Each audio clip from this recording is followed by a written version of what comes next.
হাত দুটো মুখে একবার চেপে ধরল আরুষ। না, ও ভেঙে পড়বে না, কাঁপবে না, অন্তত আজ না। আজ যদি মেহেরের শরীরে এক বিন্দু আছড়ও লাগে, হৃদ শুধু মরবে না, ওর মৃত্যুকে এত ভয়ঙ্কর করে তুলবে যে মৃত্যুও কেঁপে উঠবে। আরুষের নখ হাতের তালুতে গেঁথে যাচ্ছে। আজ ওর ধৈর্যের শেষ সীমা পেরিয়ে গেছে। আরুষ চোখটা বন্ধ করল। চোখের পাতায় ভাসল তার শ্বেতপদ্মের অচেতন মুখ। বুক কাঁপল আরুষের, শিরাগুলো ফুলে উঠল। আমি আসছি জান। ডেস্কের ওপর রাখা কাচের অ্যাশট্রেটা বিদ্যুৎ গতিতে ছুঁড়ে মারল আরুষ। মুহূর্তেই দেয়ালে আছড়ে পড়ে টুকরো টুকরো হয়ে গেল। এক ঝটকায় চেয়ার ছিটকে উঠে দাঁড়ালো সে। সারা শরীর কাঁপছে রাগে। বুকের ভেতর ভয়াল আগুন দাউদাউ করে জ্বলছে। মেহেরের কিছু হলে, চোখ রক্তিম, শিরাগুলো ফুলে উঠেছে যেন এখনই ফেটে যাবে। আঙুলগুলো করমর করছে। গলা দিয়ে এক পশুর মতো গর্জন বেরিয়ে এল। শুয়োরের বাচ্চা। দরজা খুলে দৌড়ে ঢুকল রায়হান। সামনের দৃশ্য দেখে তার গলা শুকিয়ে গেল। আরুষের চোখ, এ যেন কোনো মানুষ নয়, কোনো রক্তপিপাসু শিকারীর, যে এখনই শত্রুর বুক চিরে রক্ত শুষে নেবে। বর্ষ, কি হয়েছে? আরুষ ধীর গতিতে তাকালো। তার চোখের ভাষা এতটাই হিংস্র যে রায়হানের পায়ে দুটো ঠান্ডা হয়ে গেল। ডেস্কের ওপর থেকে রাখা কিছু জিনিস এক ঝটকায় মেঝেতে ছুঁড়ে ফেলল আরুষ। রাগে গজতে গজতে বলল, হৃদের খোঁজ লাগা। 5 মিনিটের মধ্যে ওকে আমার চাই। 5 মিনিটের বেশি 1 সেকেন্ডও লাগলে তোদের গলা কাটব। লাশ পড়বে। রাহান বুঝতে পারল না আসলে কি ঘটেছে, কিন্তু আরুষের অবস্থা দেখে প্রশ্ন করার সাহস হলো না তার। অস্থির হাতে ফোন বের করে ট্রেসিং শুরু করেছে সে। শরীর দিয়ে ঘাম ছুটছে, কারণ আরুষের এই রাগ মানেই কারো নিশ্চিত মৃত্যু। ওদিকে আরুষ নিজের ফোন তুলে দ্রুত নম্বর ডায়াল করল। জয়নাল, শহরের সব সিসিটিভি চেক কর। 5 মিনিটের মধ্যে গাড়ির লোকেশন না পেলে তোর হাতের রগ কাটব। ফোন কেটে দিয়েই অন্য নম্বর ডায়াল করল। বাসার, রাস্তায় যত চেকপোস্ট আছে, সবগুলোতে জানিয়ে দে। হৃদ যেন কোথাও পালিয়ে যেতে না পারে। একটা ভুল হলে মরবি। কল কেটে আরুষ তার পার্সোনাল ড্রয়ার খুলে একটা কালো রিভলভার বের করল। ঠান্ডা ধাতব অস্ত্রটা হাতে নিয়েই নিঃশ্বাস তীব্র হয়ে উঠল। আঙুল নিষ্পিস করছে। সে এই মুহূর্তে কাউকে গুলি করতে চায়। বসো, সাউথ ব্রিজের দিকে যাচ্ছে। গাড়িটা খুব ফাস্ট চলেছে, মনে হচ্ছে শহরের বাইরে বেরিয়ে যেতে চায়। রায়হান থরথর হাতে স্ক্রিনের দিকে তাকিয়ে রিপোর্ট দিল। আরুষ হেসে উঠল। সেই ভয়ঙ্কর শিকারীর হাসি। শহরের বাইরে যেতে চায়, আমি ওকে বেঁচে বেরোতে দেব? তারা চিহ্ন রের বাচ্চা মরবে। হাতের বন্দুক কোমরে গুজে নিয়ে গাড়ির চাবি তুলে নিয়ে দরজার দিকে বড় বড় ধাপ ফেলে বেরিয়ে গেল আরুষ। আজ হৃদের কপালে শনি আছে। _69। ওদিকে কালো এসইউভির ভেতর হৃদ আরাম করে ব্যাকসিটে বসে আছে। গা এলিয়ে দিয়েছে সিটের উপর, যেন কোনো রাজা। এক হাতে ধরা সিগারেট, আর অন্য হাতে মেহেরের মোবাইল। পাশে মেহের নিস্তেজ পড়ে আছে। মুখটা ধবধবে ফ্যাকাশে। শ্বাস কেমন ধীর হয়ে এসেছে।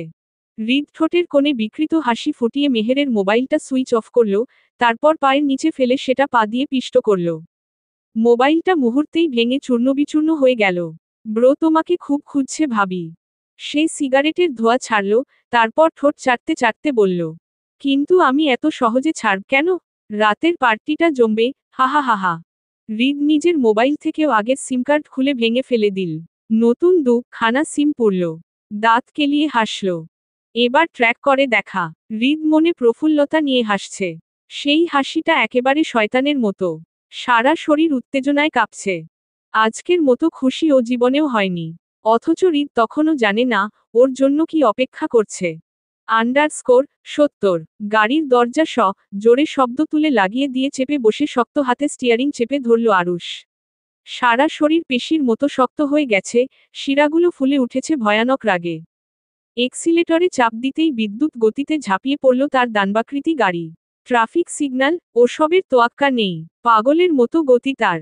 গাড়ির টায়ারের ঘর্ষণে রাস্তার পিচ গরম হয়ে উঠছে। লোকেশন আপডেট দে। এখন কোথায় আছে তারা চিহ্ন রের বাচ্চা? রাহান দ্রুত আইপ্যাডের স্ক্রিনে তাকালো। 1 সেকেন্ডও দেরি করলে তার নিজেরও জীবন যাবে, এতটুকু সে জানে।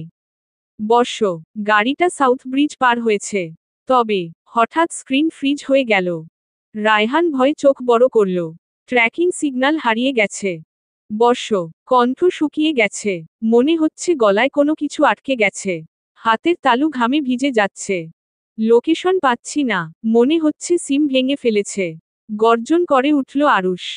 শালা, এক হাতে স্টিয়ারিং ধরে অন্য হাতে সরাসরি রায়হানের গলা চেপে ধরল। তোর বাপের টাকা দিই তোকে, কুত্তার বাচ্চা, লোকেশন বের কর, না হলে তোর লাশেরও হদিস থাকবে না। রায়হান ভয় কুকিয়ে উঠল, নিঃশ্বাস বন্ধ হয়ে আসছে তার। বর্ষ, লাস্ট লোকেশন সাউথ ব্রিজের দিকে ছিল। চেষ্টা করছি। আরুষ রাগে ঠোঁট কামড়ে ধরে গলা ছেড়ে দিল। কিন্তু চোখের ভাষা বলে দিচ্ছে, লোকেশন না পেলে এই গলা চিরে ফেলবে। গাড়ির গতি এক লাফে 200 কিলোমিটার ঘন্টা হয়ে গেল। সামান্য ধাক্কা লাগলেই নিশ্চিত স্পট ডেথ। রায়হান পাশের সিটে চুপচাপ বসে আছে, ঠান্ডা ঘাম ঝরছে। হাত পা অবশ হয়ে গেছে। এক্সিডেন্ট হলে স্পটে ডেথ আর লোকেশন না পেলে আরুষের হাতে ডেথ। মৃত্যু যেন তার পায়ে পায়ে ঘুরছে। আরুষ রক্তচক্ষু নিয়ে সামনে তাকিয়ে আছে। শিকারকে তাড়া করতে এক ভয়ঙ্কর সিংহ ছুটে চলেছে। _71 হৃদ একটা পুরনো গুদামের সামনে গাড়ি থামালো। গুদামটা একেবারে জন্মানবশূন্য, চারদিকে শুধু অন্ধকার আর ভৌতিক নীরবতা। মেহের এখনো নিস্তেজ পড়ে আছে। হৃদ গাড়ির দরজা খুলে ওর চুলের মুঠি ধরে টেনে ধরল। উঠো ভাবি। মেহের অচেতন। হৃদ ওকে এক হাতে তুলে নিল। ফ্যাক্টরির ভেতরে নিয়ে গিয়ে একটা জীর্ণ কাঠের চেয়ারে বসিয়ে হাত পা দড়ি দিয়ে বেঁধে ফেলল। তারপর ফোন বের করে আরুষকে ভয়েস মেসেজ পাঠালো। ব্রো, আর মাত্র 5 মিনিট বাকি। আসতে পারবি? ওপাশ থেকে সিন হলো মাত্র। হৃদ বিকৃত ভাব নিয়ে খ্যাক খ্যাক করে হাসল। আসার দরকার নেই, শান্তিতে এনজয় করতে দে, লাশ পাঠিয়ে দিব। আরুষ ফোনের স্ক্রিন জ্বলজ্বল করছে। হৃদ ভয়েস মেসেজ শুনে সে ফোঁস ফোঁস করে নিঃশ্বাস ছাড়ল। স্টিয়ারিং এর উপর অবিরাম অত্যাচার চলছে। রায়হান এক সেকেন্ডের জন্য তাকিয়ে দেখল আরুষের মুখ নির্মম, হিংস্র, রক্তের তৃষ্ণায় পাগল। বর্ষ, ঠান্ডা মাথায় ভাবুন, আমরা প্ল্যানিং করে এগোতে পারি। চুপ কর শালা, প্ল্যানিং করে আমার বউকে ওর হাত থেকে ছাড়াতে পারবি? রায়হান চুপ। আরুষ মুখ গম্ভীর করে বলল, ওকে স্পর্শ করার আগেই ওর হাত ভেঙে দেব। আর যদি স্পর্শ করে থাকে, তাহলে ওর শরীর এমনভাবে ছিন্নভিন্ন করব যে নিজ আত্মাও চিনতে পারবে না লাশটা। বন্দুকের ট্রিগারে হাত রেখে। _72 সূর্য অস্ত যাওয়ার পথে, আকাশের রং রক্তিম কমলা। হালকা ধুলো উড়ছে রাস্তায়, বাতাস থমথমে, যেন কিছু একটা ঘটতে চলেছে। সাউথ ব্রিজের রাস্তাটা শুনশান, নিঃশব্দ, স্তব্ধ, যেন এই মুহূর্তেই কিছু একটা বিস্ফোরিত হবে। চারপাশে কোনো গাড়ি নেই, নেই কোনো পথচারী, এমনকি একটা সাইকেলও না। আরুষের গাড়ি বজ্রপাতের মতো শব্দ তুলে ব্রিজের দিকে ছুটে আসছে। 205 কিলোমিটার ঘন্টা গতিতে রাস্তার পিচ ছিঁড়ে ছুটছে। ড্রাইভিং সিটে বসে আছে এক পাগল। চোখ দুটো তার আগ্নেয়গিরির মতো জ্বলছে। ঠোঁটের কোণে কোনো হাসি নেই, শুধু ভয়ঙ্কর গাম্ভীর্যতা। মাথায় একমাত্র চিন্তা, হৃদের কাছে মেহের নিরাপদ নয়। সাউথ ব্রিজের মুখে ব্ল্যাক ব্যারিকেড বসানো। স্টিলের মোটা ব্যারিকেড দিয়ে পুরো রাস্তা ব্লক করা। দূরে দাঁড়িয়ে আছে হৃদের অস্ত্রধারী গুন্ডারা। সবাই কালো পোশাক পরা, হাতে স্বয়ংক্রিয় রাইফেল তুলে নিয়ে তাক করছে আরুষের গাড়ির দিকে। একটা বড় মাইক থেকে ঘৃণাভরা কণ্ঠে তাদের দলনেতা ঘোষণা দিল, গাড়ি থামাও, আর এগোলে গুলি করব। আরুষের ঠোঁটের কোণে শয়তানি হাসি ফুটালো। তোদের বাপ যদি দাঁড়াত, তবু আমি থামতাম না। হঠাৎ রায়হান চমকে উঠল। ব্ল্যাক ব্যারিকেড সামনে স্পষ্ট হতে না হতেই রায়হান আতঙ্কিত স্বরে চেঁচাল, বর্ষ, সামনে ব্যারিকেড। আরুষ ধমকে উঠে, গালে চড় খাবি? চুপ থাক। আরুষের হাত স্টিয়ারিংয়ে আরো শক্ত হলো। কণ্ঠে শোনা গেল তীব্র তেজ, ওরা আমায় থামাবে? আমার রাস্তা আটকাবে? হা। আরুষের গতি কমাল না, বরং আরো বাড়াল। 230 কিলোমিটার ঘন্টা। গাড়ির হর্ন বাজিয়ে সে ইশারায় জানান দিল, গাড়ি থামবে না। হৃদের পোষ্য কুকুর ছানার দলনেতা চিৎকার করে ঘোষণা করল, শালা থামবে না, গুলি চালা। 3-4 জন গুন্ডা একসাথে ট্রিগার টিপল। ব্যারিকেড আরো কাছে এগিয়ে এসেছে। রায়হান চিৎকার করে বলে, বর্ষ, ব্যারিকেড। কিন্তু আরুষের চোখে কোনো ভয় নেই। চোয়ালের পেশি শক্ত হয়ে উঠেছে। এক গর্জন দিয়ে সে রায়হানকে বলে, মাথা নিচু কর। রায়হান কোনো কথা বলে না, একটুও মুহূর্ত নষ্ট না করে মাথা নিচু করে ফেলে। আরুষও একসাথে মাথা নিচু করে, যেন সে আগে থেকেই জানত এই মুহূর্তটা আসবে। গাড়ির কাছে স্নাইপার রাইফেলের কতগুলো গুলি এসে পড়ে। কাছে প্রবল আঘাতে গ্লাস ভেদ করে সিটে গিয়ে লাগে। একের পর এক গুলি, একদম মাথা নিশানা করে ছুটে আসছে। তবে আরুষের গতি তখনও কমেনি। সে এক মুহূর্তের জন্যও থামেনি। গাড়ির স্টিয়ারিং শক্তভাবে চেপে ধরল আরুষ, নিজের দিকে এগিয়ে আসা মৃত্যুকে অবজ্ঞা করে, বিপদ ঘাড়ে নিয়েও সে হাসে। ছেলেটা যেন জানে, এই মুহূর্তে সে অপ্রতিরোধ্য। এক ঝটকায় আরও গতি বাড়ায় আরুষ। দানবীয় গতিতে গাড়ি তুলে দেয় ব্যারিকেডের ওপর। লোহার ব্যারিকেড ভেঙে গিয়ে ছিটকে পড়ল রাস্তায় দিকে। গাড়ির সামনের গ্লাস চূর্ণবিচূর্ণ হয়ে পড়ল পিছালা রাস্তায়। কিছু কাচ বিঁধল আরুষের ঘাড়ে, শরীরের নানান জায়গায়। বাতাসে তৈরি হলো ধোঁয়া আর ধুলোর কুণ্ডলী। মুহূর্তের জন্য আরুষের গাড়ি নিয়ন্ত্রণ হারালো। স্টিয়ারিংটা একপাশে ঘুরে গেল। বর্ষ, গাড়ি উল্টে যাবে। রায়হান আতঙ্কে চেঁচিয়ে উঠল। আমি মরব না, আমি মারব। আরুষ ঠোঁট চেপে গর্জন করল। দুই হাতে সর্বশক্তি দিয়ে স্টিয়ারিং চেপে ধরে শেষ মুহূর্তে গাড়ি নিয়ন্ত্রণে আনল। তীব্র গতিতে ব্রিজ পার হয়ে আরুষের বিএমডাব্লিউ এম সিরিজ ছুটে চলল কেবল হৃদের মৃত্যুদূত হয়ে। _73 মেহেরের চোখের পাতা ধীরে ধীরে কেঁপে উঠল। মাথাটা ঝিমঝিম করছে, শরীরের সব শক্তি যেন কোথাও হারিয়ে গেছে। ঠোঁট ফাঁক করে শুষ্ক বাতাস টেনে নিল একবার। তারপর সে চোখ মেলে দেখল হৃদকে। কিছুক্ষণের জন্য মনে হলো, সে হয়তো এখনো দুঃস্বপ্নের ভেতর আটকে আছে। কিন্তু হৃদের সেই বিকৃত, জঘন্য হাসিটা নিশ্চিত করল, এটা স্বপ্ন না। অবশেষে জ্ঞান ফিরল আমার সুন্দরী ভাবির। মেহেরের গা গুলিয়ে এলো, কণ্ঠ সামান্য কাঁপলেও সাহস হারালো না সে। কে তুমি? আমায় কেন এনেছো এখানে? হৃদ একটা চেয়ার টেনে মেহেরের কাছে বসল, ঠোঁটে সেই শয়তানি হাসি। আমি তোমার দেবর হই ভাবি, তোমার শ্বশুরের সেকেন্ড ওয়াইফ, শ্মশান। কিন্তু তোমার আর তোমার স্বামীর জন্য বাবার ভালোবাসা থেকে আমি ত্যায্য। মেহেরের রক্ত জমে আসছিল, কিন্তু সে মুখ শক্ত করে জিজ্ঞাসা করল, আমার কাছে কি চাই? হৃদ এবার আরো নিচু গলায় ফিসফিস করল, তোমাকে। সে হাসতে হাসতে হাত বাড়িয়ে দিল মেহেরের মুখের দিকে, আঙুলের ডগা দিয়ে গালের ওপর আলতোভাবে বুলিয়ে নিল। তোমার শরীর এত নরম কেন, ভাবি? মেহেরের শরীর ঘিনঘিন করে উঠল, গা ঝাড়া দিয়ে উঠতে চাইল, কিন্তু হাত পা শক্ত করে বাঁধা। নড়ারও উপায় নেই। চোখের কোণে জল জমেছে, কিন্তু সে কাঁদছে না। সে শুধু স্থির, হৃদের দিকে তাকিয়ে আছে। দৃষ্টিতে চরম ঘৃণা। এই, এত কটমট করে তাকাচ্ছ কেন? ভয় পাচ্ছ না বুঝি? হৃদ বেশ মজা পাচ্ছে। সে আরো সামনে ঝুঁকে এলো, এবার আঙুল নামতে শুরু করলো নিচের দিকে। ব্রো, কে লাইভ শো দেখাই? হৃদ ফোন বের করে ভিডিও কল দিল। ওপাশে রিসিভ হতেই ভেসে এলো আরুষের কাপা কাপা, রাগে দমবন্ধ হয়ে আসা কঠিন গলা। জানের মায়া থাকলে মেহেরের গায়ে হাত দিস না। কলিজা ছিঁড়ে ফেলবো। হৃদ জোরে জোরে হেসে উঠল। ছিঁড়ে ফেলবি? হা হা হা, তোর ভালোবাসার ক্ষমতা কতখানি, সেটা দেখার জন্য খুব কৌতূহল হচ্ছে, জানিস? সে মোবাইলটা একটা চেয়ারের উপর রেখে ক্যামেরা ঘুরিয়ে নিল মেহেরের দিকে। তারপর ধীরে ধীরে হাত নামিয়ে আনলো মেহেরের স্পর্শকাতর অংশের দিকে। হাতটা ঠিক ছোঁয়ার আগেই স্থির রেখে বিকৃত হাসি ছড়িয়ে বলল, এই দেখ, ব্রো, তোর বউ আমার হাতের নিচে। কি করবি? আসতে পারবি সময়মতো? ওপাশ থেকে আরুষের চিৎকার যেন বাজ পড়ার মতো ঝাঁপিয়ে এলো। তারা চিহ্ন রের বাচ্চা, তুই মরেছিস। একদম মরেছিস। ওপাশ থেকে আরুষের গলা শুনে প্রথমবার মেহেরের বুকের ভেতর ঝড় উঠল। তবু নিজেকে শক্ত রাখল। চোখ টলমল করছে, তবে মেয়েটা কাঁদছে না। শক্ত হয়ে বসে আছে। এই গাম্ভীর্যই তার একমাত্র অস্ত্র। শত্রুর সামনে হাউমাউ করে কাদার মেয়ে সে নয়। মেহের একদৃষ্টিতে তাকিয়ে রইল স্ক্রিনের দিকে। চোয়াল শক্ত হয়ে উঠল। আমার সম্মানে আজ যদি এক বিন্দু কলঙ্ক লাগে, আপনি কোনোদিন ক্ষমা পাবেন না। রক্তিম চোখে তাকিয়ে বলে মেহের। কণ্ঠে প্রখরতা, কঠোরতা, বিষাক্ত গাম্ভীর্যতা। আরুষের বুকের মধ্যখানে যেন কেউ ছুরি বসিয়ে দিল। তার দম আটকে আসছে, শ্বাস নিতে পারছে না। যান, ভয় নেই, যান। আমি এক্ষুনি আসছি। কিচ্ছু হবে না। কিন্তু কথাগুলো ঠিকঠাক মুখ দিয়ে বের হলো না আরুষের। হৃদ আবারও হাসল। উফফো, এত প্রেম!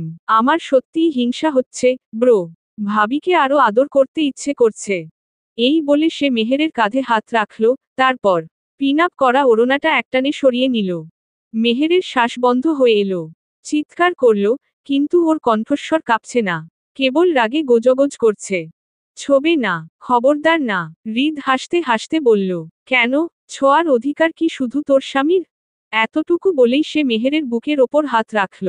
নোংরা হাতের থাবায় পিষ্ট করল বক্ষস্থলের নরম মাংসপিণ্ড। মেহেরের শরীরটা জ্বলে উঠল সঙ্গে সঙ্গে। চিৎকার করতে পারল না, শুধু আগুন দৃষ্টিতে ঘৃণা ঢেলে তাকিয়ে রইল। যন্ত্রণা বোধ করল, তবে এই যন্ত্রণা দেহের নয়, চামড়া মাংসের খুব গভীরে অবস্থিত হৃদয়ের। এই অবাঞ্ছিত স্পর্শ কি তার ভাগের ছিল? ওপাশে ফোনের স্ক্রিনে স্পষ্ট দেখা গেল আরুষের মুখ। ত্বকের তামাটে বর্ণ রাখের মতো কালো হয়ে গেছে। দেখতে ভয়ঙ্কর দানবের মতো লাগছে। চোখের মণি ফেটে পড়ছে রাগে। গাড়ির ড্যাশবোর্ডে সজোরে ঘুষি মারল সে। শো তারা চিহ্ন র বাচ্চা। হাত সরা, দূরে সর বলছি। হাত সরা তোর মাকে। আরুষ এমনভাবে গালি দিল, যেন ফোনের ওপাশ থেকেই হৃদের গলা কেটে ফেলবে। তোর হাত যদি আমার বউয়ের শরীর থেকে না সরাস, খোদার কসম, কলিজা টেনে আনব। আরুষের হৃৎপিণ্ড ফাস্ট চলছে, অস্থিরতায় মরে মরে যাচ্ছে। গাড়ির গতি 250 ছাড়িয়ে গেছে, অথচ আজ যেন পথ ফুরাচ্ছে না। হৃদ হাসতে হাসতে বলল, তোর এই অসহায় চিৎকারগুলো দারুণ লাগছে ব্রো। বউ বাঁচাতে পারলি না, ইসস, কলিজা ছিঁড়ে যাচ্ছে। তারা চিহ্ন র, আমার বউকে ছুবি না। ছুঁয়েই তো ফেললাম। এখন কি করবি এখন? তোর শরীরের 206টা হাড় গুঁড়ো গুঁড়ো করে ভাঙব। এমনভাবে গুঁড়িয়ে দেব, লাশ ধোয়াতে পারবে না কেউ। হৃদ দাঁত কেলিয়ে মেহেরের গালে ভীষণ জোরে চড় মারল। ফর্সা, কোমল গালে আঙুলের দাগ বসে গেল মুহূর্তেই। ওপাশে আরুষ হুঙ্কার ছেড়ে জানালার ভাঙা কাছে এক ঘুষি মারল। ছিটকে বেরিয়ে এলো রক্ত। পুরো রাস্তা কাঁপিয়ে এক আত্মাহুতির মতো চিৎকার করে উঠল আরুষ। কল কেটে দিয়ে কাপা হাতে ডায়াল করল আশিকের নম্বরে। রিং বাজতেই ওপাশ থেকে অনুগত কণ্ঠ ভেসে এলো। বলেন ভাই। আরুষের গলা থরথর করে কাঁপছে রাগে। 1 মিনিট দিলাম, হৃদের কাছে যা, আমার জানের কিছু হলে তোরা কেউ বাঁচবি না। ওপাশ থেকে উত্তর আসতে দেরি হলো না। পৌঁছায় গেছি, রাখতাছি ভাই। হৃদ মেহেরের চুলে আঙুল চালিয়ে মুঠোয় ধরেছে মাত্র তখনই একটা ঠান্ডা ধাতব স্পর্শ ওর ঘাড়ে ঠেকল। হৃদ চমকে উঠে পেছনে তাকালো। তুই? আশিক হৃদের দিকে বন্দুক তাক করে দাঁড়িয়ে আছে। চারপাশে ছিটিয়ে থাকা পোষ্য লোকেদের দিকে হৃদ তাকালো। কেউ কোনো প্রতিক্রিয়া দিচ্ছে না। এতক্ষণে তাদের উচিত ছিল আশিকের শরীর গুলিতে ঝাঁঝরা করে দেওয়া, কিন্তু কই। তাহলে কি প্রত্যেকে বিশ্বাসঘাতক? হৃদের চোখ লাল হয়ে উঠল। দাঁত করমর করে বলল, বিশ্বাসঘাতক? তোরা আমার দলের হয়ে আমাকেই ধোঁকা দিলি? আশিকের চোখে একটুও দোলাচল নেই। ঠান্ডা গলায় কেবল ছোট্ট করে বলল, হুকুম ছিল।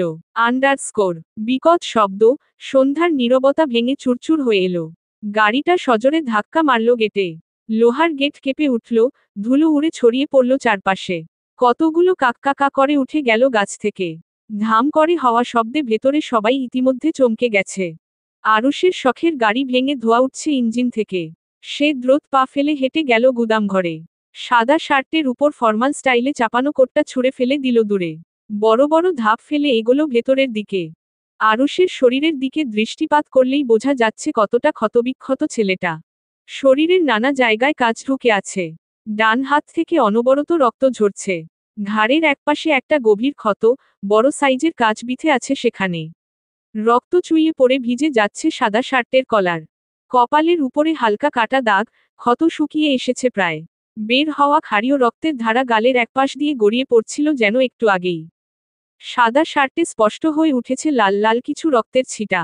আরুষের চোখে এক ধরনের আগুন, ক্রোধে ভরা দৃষ্টি অথচ ঠান্ডা, নির্ধারিত। হলদে আলোয় ঘরে উপস্থিত মানবের ছায়াগুলো দীর্ঘ হয়ে পড়ে আছে। বাতাস থমথমে, ভারী। হৃদের চোখ বন্দুকের নলের সামনে স্থির, কিন্তু ওর ভেতরে একটা বিস্ফোরণ চলছে। রাগে চোয়াল শক্ত, মনের ভেতরে গিজগিজ করছে অস্বস্তি। এত কিছু করল, এত হিসাব কষল, এতটা এগিয়েও আরুষকে রুখতে পারল না।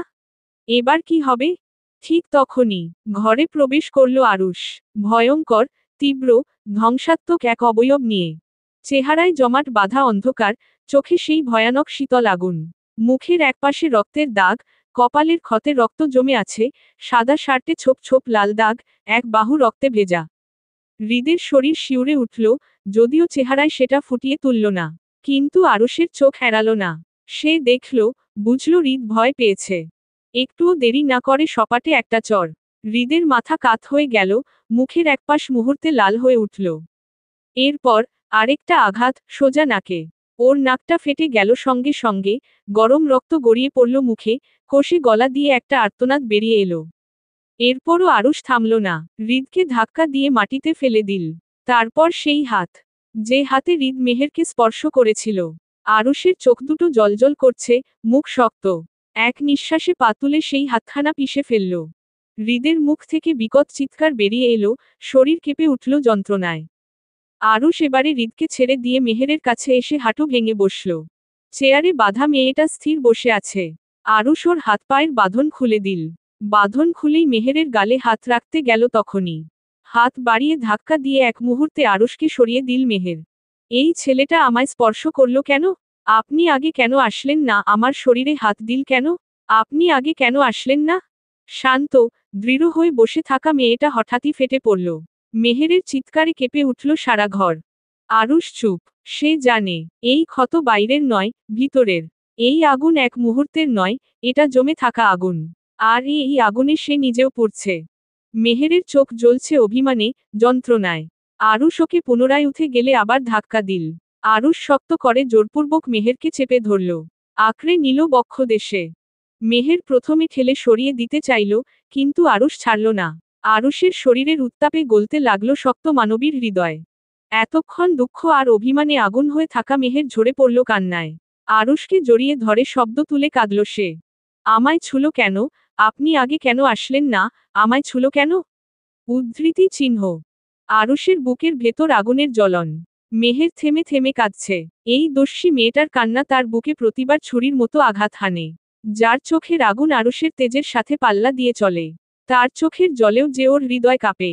এই মেয়েটার সৃষ্টি কাদার জন্য নয়, আরুষকে কেবল ভালোবাসার অনলে পুরানোর জন্য। কিন্তু আজ যে জানোয়ার তার চোখে জল আনলো, তাকে আরুষ ছাড়বে না। সে মেহেরের পিঠে হাত বুলিয়ে বলল, কাঁদে না জান, মাফ করে দে আমায়। আর কখনো দেরি হবে না। প্রাণ থাকতে কেউ আমার শ্বেতপদ্মকে ছুতে পারবে না।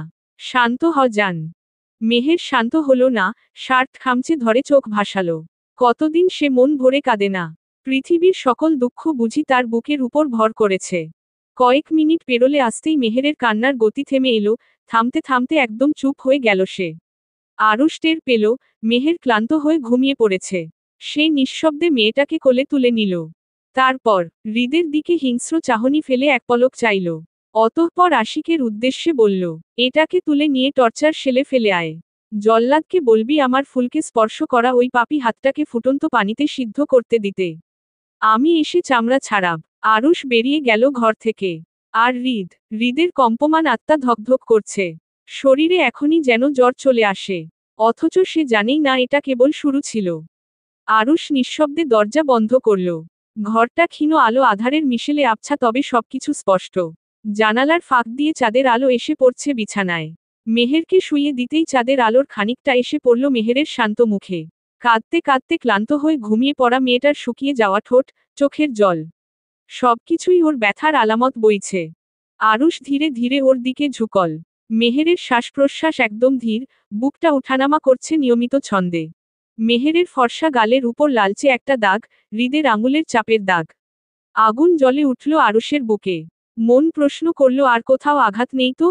শরীরে কোথাও আঘাত লেগেছে কিনা দেখতে গিয়েই ওর হাত মেহেরের বুকের কাছে গেল।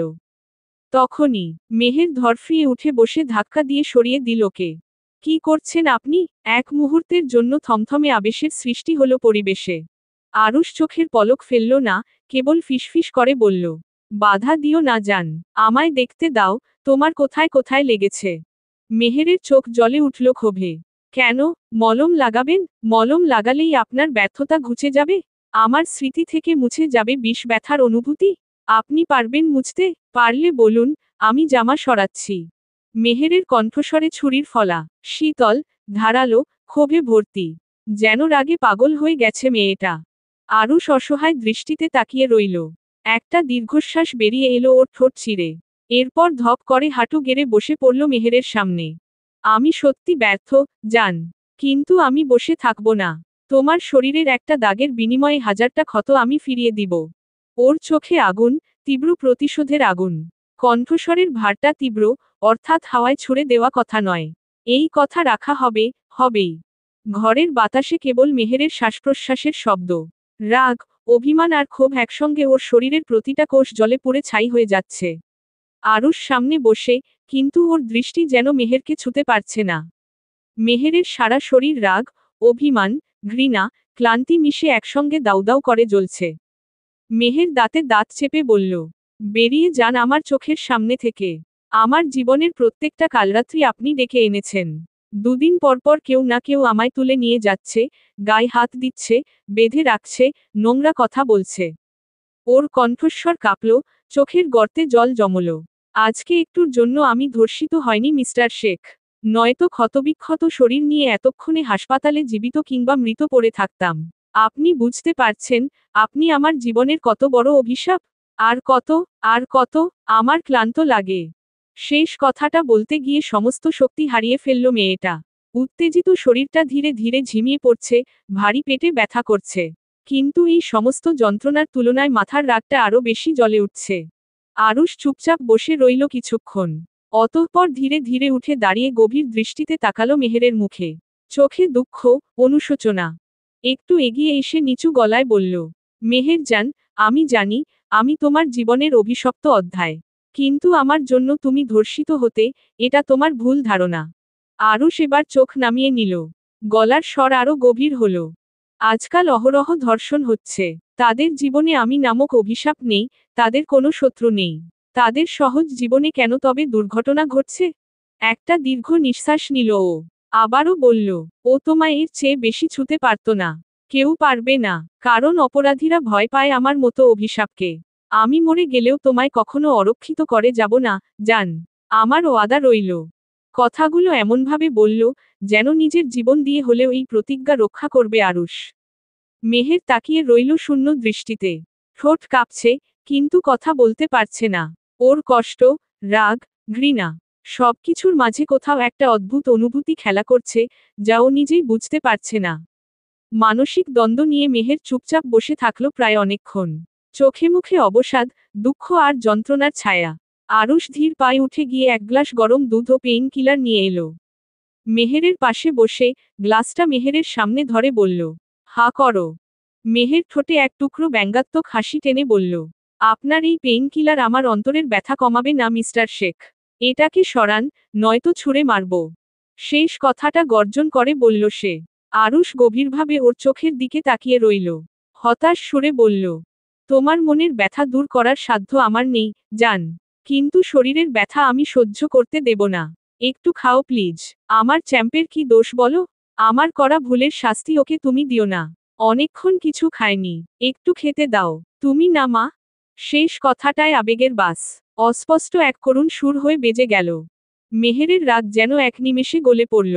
বাচ্চাটার কথা মনে হতেই সে অজান্তে নিজের পেটে হাত রাখল।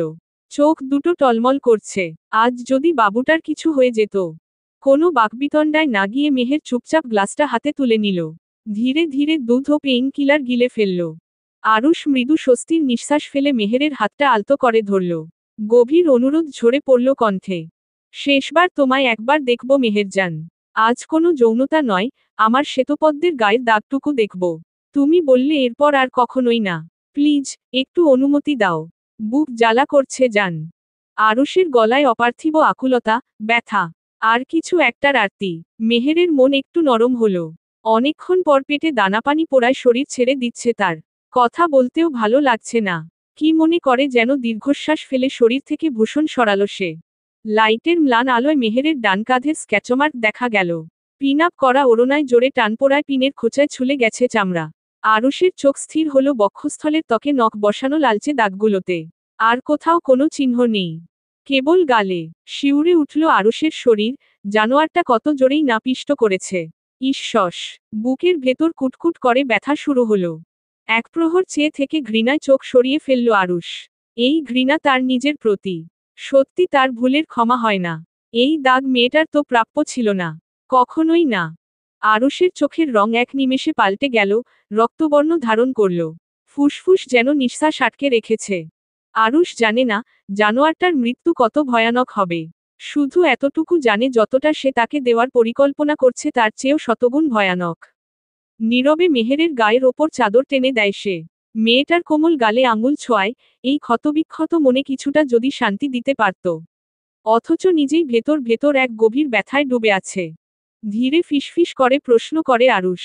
কষ্ট হচ্ছে? মেহের প্রতিক্রিয়াহীন কণ্ঠে উত্তর করল। যদি বলি, বেগানা পুরুষের থাবায় পড়ে বুকটা যন্ত্রণায় পুড়ছে। আপনি পারবেন সেই ব্যথা ধুয়ে মুছে দিতে? চোখ বুজলেই মনে পড়ছে কেন?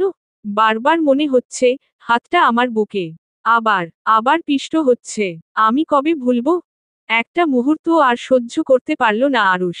বুকের সঙ্গে মিশিয়ে নিল মেয়েটাকে। শরীরের প্রতিটা রন্ধ্রে আগুন, অথচ হৃদয়ের গভীরে কি ভীষণ হাহাকার জমে আছে।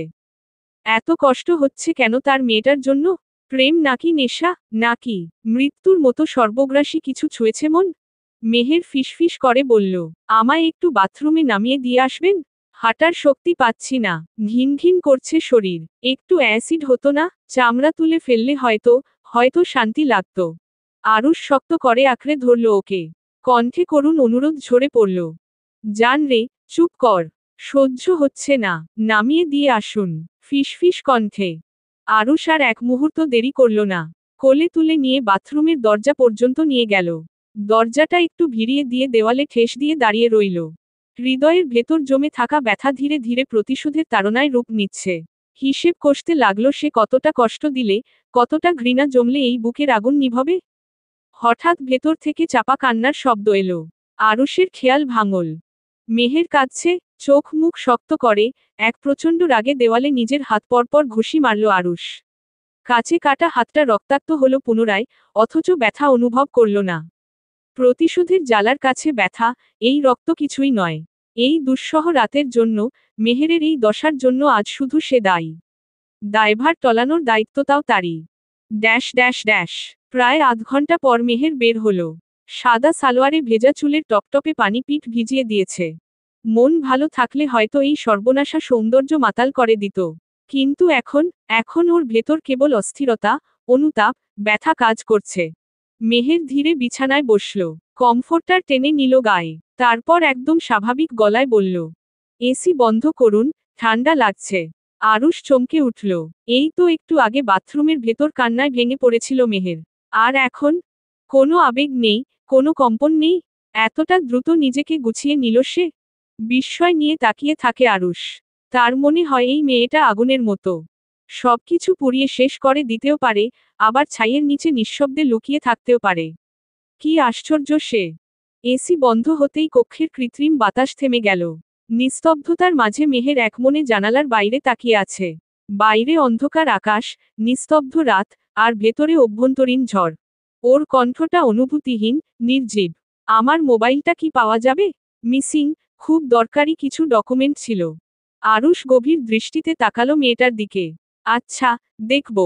একটা মুহূর্ত নীরবতা। তারপর মেহের ঠান্ডা গলায় বলল, একটু বসুন, অনেক কথা জমা আছে। আপনাকে শোনানো প্রয়োজন। আরুষ খাটের কিনারায় গিয়ে বসল। শীতল দৃষ্টি নিক্ষেপ করে মেয়েটার মুখের দিকে তাকিয়ে রইল। ওর গালের কালসিটে দাগ বুকের ভেতর গভীর ক্ষতের সৃষ্টি করছে। মেহের ধীর কণ্ঠে ক্লান্তি নিয়ে বলল, আপনাকে অনেক তিক্ত কথা শুনিয়েছি, তার জন্য আমি ক্ষমাপ্রার্থী। আরুষ বিস্মিত হয়ে ভ্রু কুঁচকাল। কোন কথা? আপনি নির্দোষ, অথচ একবারও বলেননি। পুরো পৃথিবী আপনাকে ধর্ষক ভাবল, তা কি খুব ভালো লাগলো? আরুষ একবার নিঃশ্বাস ফেলল, ঠোঁটের কোণে সস্ট বিদ্রুপের হাসি ফুটে উঠল। আমার আয়নাই আমায় অপরাধী ঘোষিত করেছে। কাকে শোনাবো বেকসুর গল্প? মেহের এক মুহূর্ত থেমে গেল, তারপর খুব স্বাভাবিক স্বরে বলল, অনিমার লাইফ রিস্ক আছে। মেয়েটা বেঁচে থেকেও মরে গেছে। ওরা চারজন ছিল। ওদের কাছে অনিমার ভিডিও আছে। মানুষ এত নোংরা হতে পারে, কল্পনাও করিনি। অনিমার জন্য পার্মানেন্ট সেফ জায়গার ব্যবস্থা করতে হবে। আরুষ ঠান্ডা গলায় বলল, আচ্ছা, মিস্টার শেখ। আরুষ পুনরায় তাকালো মেয়েটার দিকে। 2 দিনের মধ্যে অনিমার দোষীদের সাজা চাই আমি। আর সেই সাজা হবে মৃত্যুদণ্ড। কিভাবে, কোথায় জানি না, কিন্তু পশুগুলোর নিধন চাই। পশু নিধনে গুনাহ নেই। ধর্ষকের সাজা একটাই, মৃত্যুদণ্ড। ওদের বেঁচে থাকার অধিকার নেই। মেহেরের চোখ থেকে যেন লার্ভা গলে বের হচ্ছে। কি তীব্র তেজ, ক্ষোভ! আরুষ খুব স্বাভাবিকভাবে মাথা ঝাঁকালো। সাজা দেওয়া হবে। কাল খবরে ছাপা হবে। চিন্তা করো না। মেহের একটু দম নিল, বেশি উত্তেজিত হলেই কেমন অস্থির হয়ে যায় সে। ঘাম জমে কপালে। হয়তো প্রেগন্যান্সির সিমটম। মেহের গভীরভাবে তাকালো আরুষের চোখে। আরুষের কালো চামড়ার মুড়ানো মুখটা হাসিহীন, ফ্যাকাশে। একটা প্রশ্ন করি, কর। আপনার এত শত্রু কেন? আপনি অপরাধ না অপরাধী? আরুষ ঠোঁটের কোণে হালকা হাসি ফুটিয়ে বলল, আমি অভিশাপ। কারো পোড়া নিয়তি, কারো রাজাব। এই আমিকে চেনার ক্ষমতা শ্বেতপদ্ম দের নেই। ঘুমাও যান, আমি আসি। আরুষ উঠে দাঁড়াতেই মেহের কাপা কণ্ঠে বলল, মিস্টার শেখ। আরুষ থামল না, দরজার দিকে পা বাড়াল। কখনো এত বেশি অপরাধ করে ফেলবেন না, যার দরুন আপনাকে আমার ক্ষমা করা হবে না। জানেন তো, মেয়েদের জীবনে স্বামীর কতটা প্রয়োজন? আরুষের বুক কাঁপল এক মুহূর্তের জন্য। সে পা থামালো না, বেরিয়ে গেল। থেমে গেলে দুর্বল হবে, মেহেরের চোখের গভীরে ডুবে যাবে, মনের আগুন নিভে যাবে। আর আজ আগুন নিভতে দিলে চলবে না। মেহের ধীরে চোখ বন্ধ করল। চোখের কোণা বেয়ে নীরবে গড়িয়ে পড়ল এক ফোঁটা জল। বোবা সাক্ষী, দুঃখের নীরব ভাষা। এরই নাম চোখের জল। কাঁদতে ইচ্ছে করছে ভীষণ, বুক ভেঙে যাচ্ছে, অথচ কান্নার শব্দ শোনার মতো কোনো বিশ্বস্ত বুক নেই। কেউ নেই, যে ওর কষ্টটা নিজের করে নেবে, কেউ নেই, যে বলবে, কাঁদো, আমি আছি তো। _৭৫ টর্চার শেলের অন্ধকারের গহ্বরে মিশে থাকা ছোট্ট ঘরটা যেন পৃথিবীর তৈরি একখানা নরক। অন্ধকার, নীরব, অথচ বাতাসে ভাসছে এক বিকট আত্মচিৎকার। হৃদের কণ্ঠ ছিঁড়ে আসছে গগনবিদারী আর্তনাদে, যার প্রতিধ্বনি গিলে নিতে পারছে না দেয়ালের বিবর্ণ ইটগুলি। ছোট্ট সেই ঘরটা হয়তো জায়গা হিসেবে ক্ষুদ্র, তবে যন্ত্রণা আর ভয়াবহতায় তা বিশাল কোনো শাসনভূমি। হৃদকে ধাতব ব্রেঞ্চের সঙ্গে শক্ত করে বাঁধা, শরীরের প্রতিটি পেশি তীব্র যন্ত্রণায় সংকুচিত। ডান হাত বিশাল কড়াইয়ে টগবগে ফুটন্ত পানির মধ্যে ডুবিয়ে রাখা হয়েছে, রক্ত, মাংস, শিরা উপশিরা ধীরে ধীরে গলে যাচ্ছে উন্মত্ত উত্তাপে। প্রতিটি সেকেন্ড তার অস্তিত্ব ধ্বংসের দিকে এগিয়ে নিয়ে যাচ্ছে, আর হৃদ শুধু ছটফট করছে, কাতরাচ্ছে, বিলিয়ে দিচ্ছে তার শেষ শক্তিটুকু। বাষ্পমাখা ঘরটায় ভারী পায়ে প্রবেশ করল আরুষ। ঘরের এক কোণে বিশালকার দানবীয় জল্লাদ দাঁড়িয়ে। গালে চাপ দাড়ি, পেশি স্ফীত, জঙ্গলের শিকারীর ন্যায় অন্ধকার গহ্বরের মতো ভয়ঙ্কর চাহনি। যে বিন্দুমাত্র দয়া দেখাচ্ছে না, বরং দাঁড়িয়ে থেকে হৃদের যন্ত্রণা উপভোগ করছে। এই তাণ্ডবই তার উপাসনা, এই চিৎকারই তার সঙ্গীত। তার শরীর মন দয়ামায়াহীন, তাই বোধ হয় তাকে জল্লাদ উপাধি দেওয়া হয়েছে। আরুষ ধীর পায়ে সামনে এগিয়ে এলো। ছোট্ট টিনের বাক্স, ভেতর থেকে কালো গ্লাভস বের করে একে একে পড়ল। দেখে বোঝা যায় একটা পরিপাটি পরিকল্পনা বাস্তবায়নের প্রস্তুতি নিচ্ছে। এরপর কুৎসিত যন্ত্রণায় ছটফট করতে থাকা হৃদের পাশে বসল আরুষ। চোখে এক ভয়াবহ নিষ্ঠুরতা, যা কেবল ধ্বংস করতে জানে। কিরে, কষ্ট হচ্ছে? আরুষের কণ্ঠস্বরে ভয়ঙ্কর শীতলতা, সে যেন মানুষ নয়, অনুভূতিহীন বরফের পাথর। হৃদ ফ্যাকাশে মুখে কেঁদে ফেলল, কাঁপতে কাঁপতে মাথা নাড়ল। এই যন্ত্রণা ভাষায় প্রকাশ করার মতো নয়। আরুষ হৃদের সিদ্ধ হাত সজোরে তুলে নিয়ে বরফ পানি চুবাল। তীব্র জ্বালাময়ী হাতের উপর ঠান্ডা পানির প্রলেপটা ঠিক সহ্য হল না তার। কুকিয়ে উঠে হৃদ। আরুষ তবু থামে না। হৃদের হাতের আলগা চামড়া চিমটির সাহায্যে একটানে খসিয়ে ফেলে। একটা হৃদবিদারক চিৎকারে শেলের দেয়াল কেঁপে উঠল। ভূমিকম্পের মতো কম্পন বলা চলে। হৃদের চোখের সামনে দুনিয়া অন্ধকার হয়ে আসছে। শ্বাসরুদ্ধ হয়ে আসছে ব্যথার তীরতায়। হাতের মাংস যেন দপদপ করে জ্বলছে, কাঁচা মাংসের গাঢ় লাল রং আরও গাঢ় হয়ে উঠছে।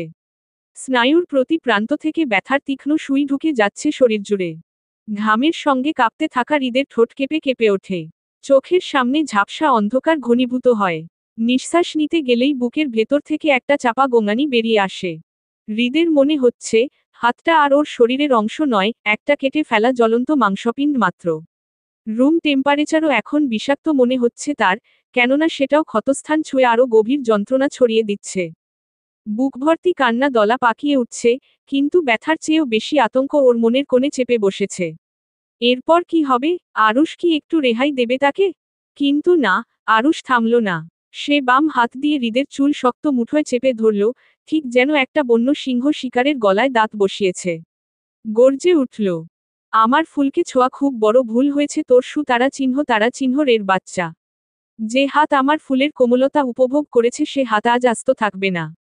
যে নোংরা নজর ফেলে ওর দিকে তাকিয়েছিলি সেই চোখ আস্ত থাকবে না। যেই কলিজা ভর্তি সাহস নিয়ে আমার ফুলকে ভোগ করতে চেয়েছিলি সেই কলিজা আমি নিজে হাতে টেনে আনব।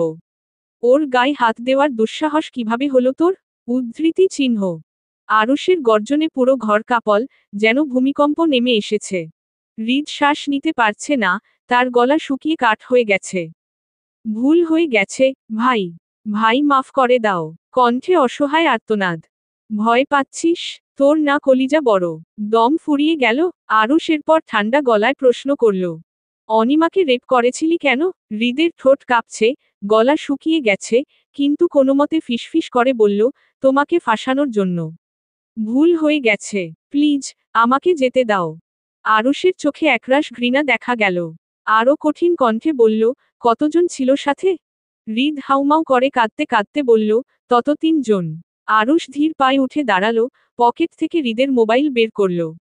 তারপর সেটা হৃদের অক্ষত হাতে গুজে দিয়ে হুকুমের সুরে বলল, কল কর ওদের, বল, নতুন শিকার পেয়েছি, এক্ষুনি চলে আসতে বলবি। হৃদ ভয়ে অসাড় হয়ে গেছে, কিন্তু আরুষের হিংস্র চোখ দেখে বুঝতেই পারছে, অবাধ্য হলে পরিণতি আরও ভয়ানক হবে। হৃদ কাপা হাতে মোবাইল ধরল, কোনোমতে নম্বর বের করল। তারপর কাপা গলায় বলল, তোরা এখনই চলে আয়, একটা নতুন শিকার পেয়েছি। হৃদের কণ্ঠ এতটাই কাঁপছিল যে কেউ শুনলেই বুঝতে পারত ওর শরীরের প্রতিটি স্নায়ু ভয়ে জমে গেছে। অথচ মূর্খের দলের কোনো একজন তা বুঝল না। অপর প্রান্ত থেকে ফোন ধরে উল্লাসে বলে উঠল, ওহ, সত্যি? কই কই, ঠিকানা দে শালা। হৃদ আর কিছু বলার আগে আরুষ ফোনটা তার হাত থেকে কেড়ে নিয়ে কেটে দিল। এরপর ঠিকানা মেসেজ করে মোবাইলটা ভেঙে ফেলল আছাড় দিয়ে, যেন ওদের সঙ্গে আর কোনো যোগাযোগ না থাকে। আরুষ ঠোঁটের কোণে অদ্ভুত বিকৃত হাসি ফুটিয়ে তুলল, যে হাসি দেখে হৃদের বুকের ভেতর রক্ত জমে গেল। এই হাসির অর্থ হয়তো একটাই, আগামী কয়েক ঘন্টা পর যে নরকন্ত্রণা ওদের জন্য অপেক্ষা করছে, সেটার জন্য হৃদ ও তার দোসররা মোটেও প্রস্তুত নয়। আন্ডারস্কোর 1 ঘন্টা পর, টর্চার সেলের মেঝেতে আধো অন্ধকার ঘরে পড়ে আছে 3 বিবস্ত্র পুরুষদেহ। প্রাণহীন নয়, তবে নিঃসন্দেহে তারা এখন মৃত্যুর শেষ পর্যায়ে দাঁড়িয়ে আছে। প্রত্যেকের চোখ শক্ত করে বাঁধা, হাত পা দড়ি দিয়ে শক্তভাবে আটকানো। কেউ চিৎকার করতে চাইলে ওদের মুখে কাগজ গুজে দেওয়া হয়েছে। এখনো ওরা জানে না, ওরা কোথায় আছে, কি হতে চলেছে।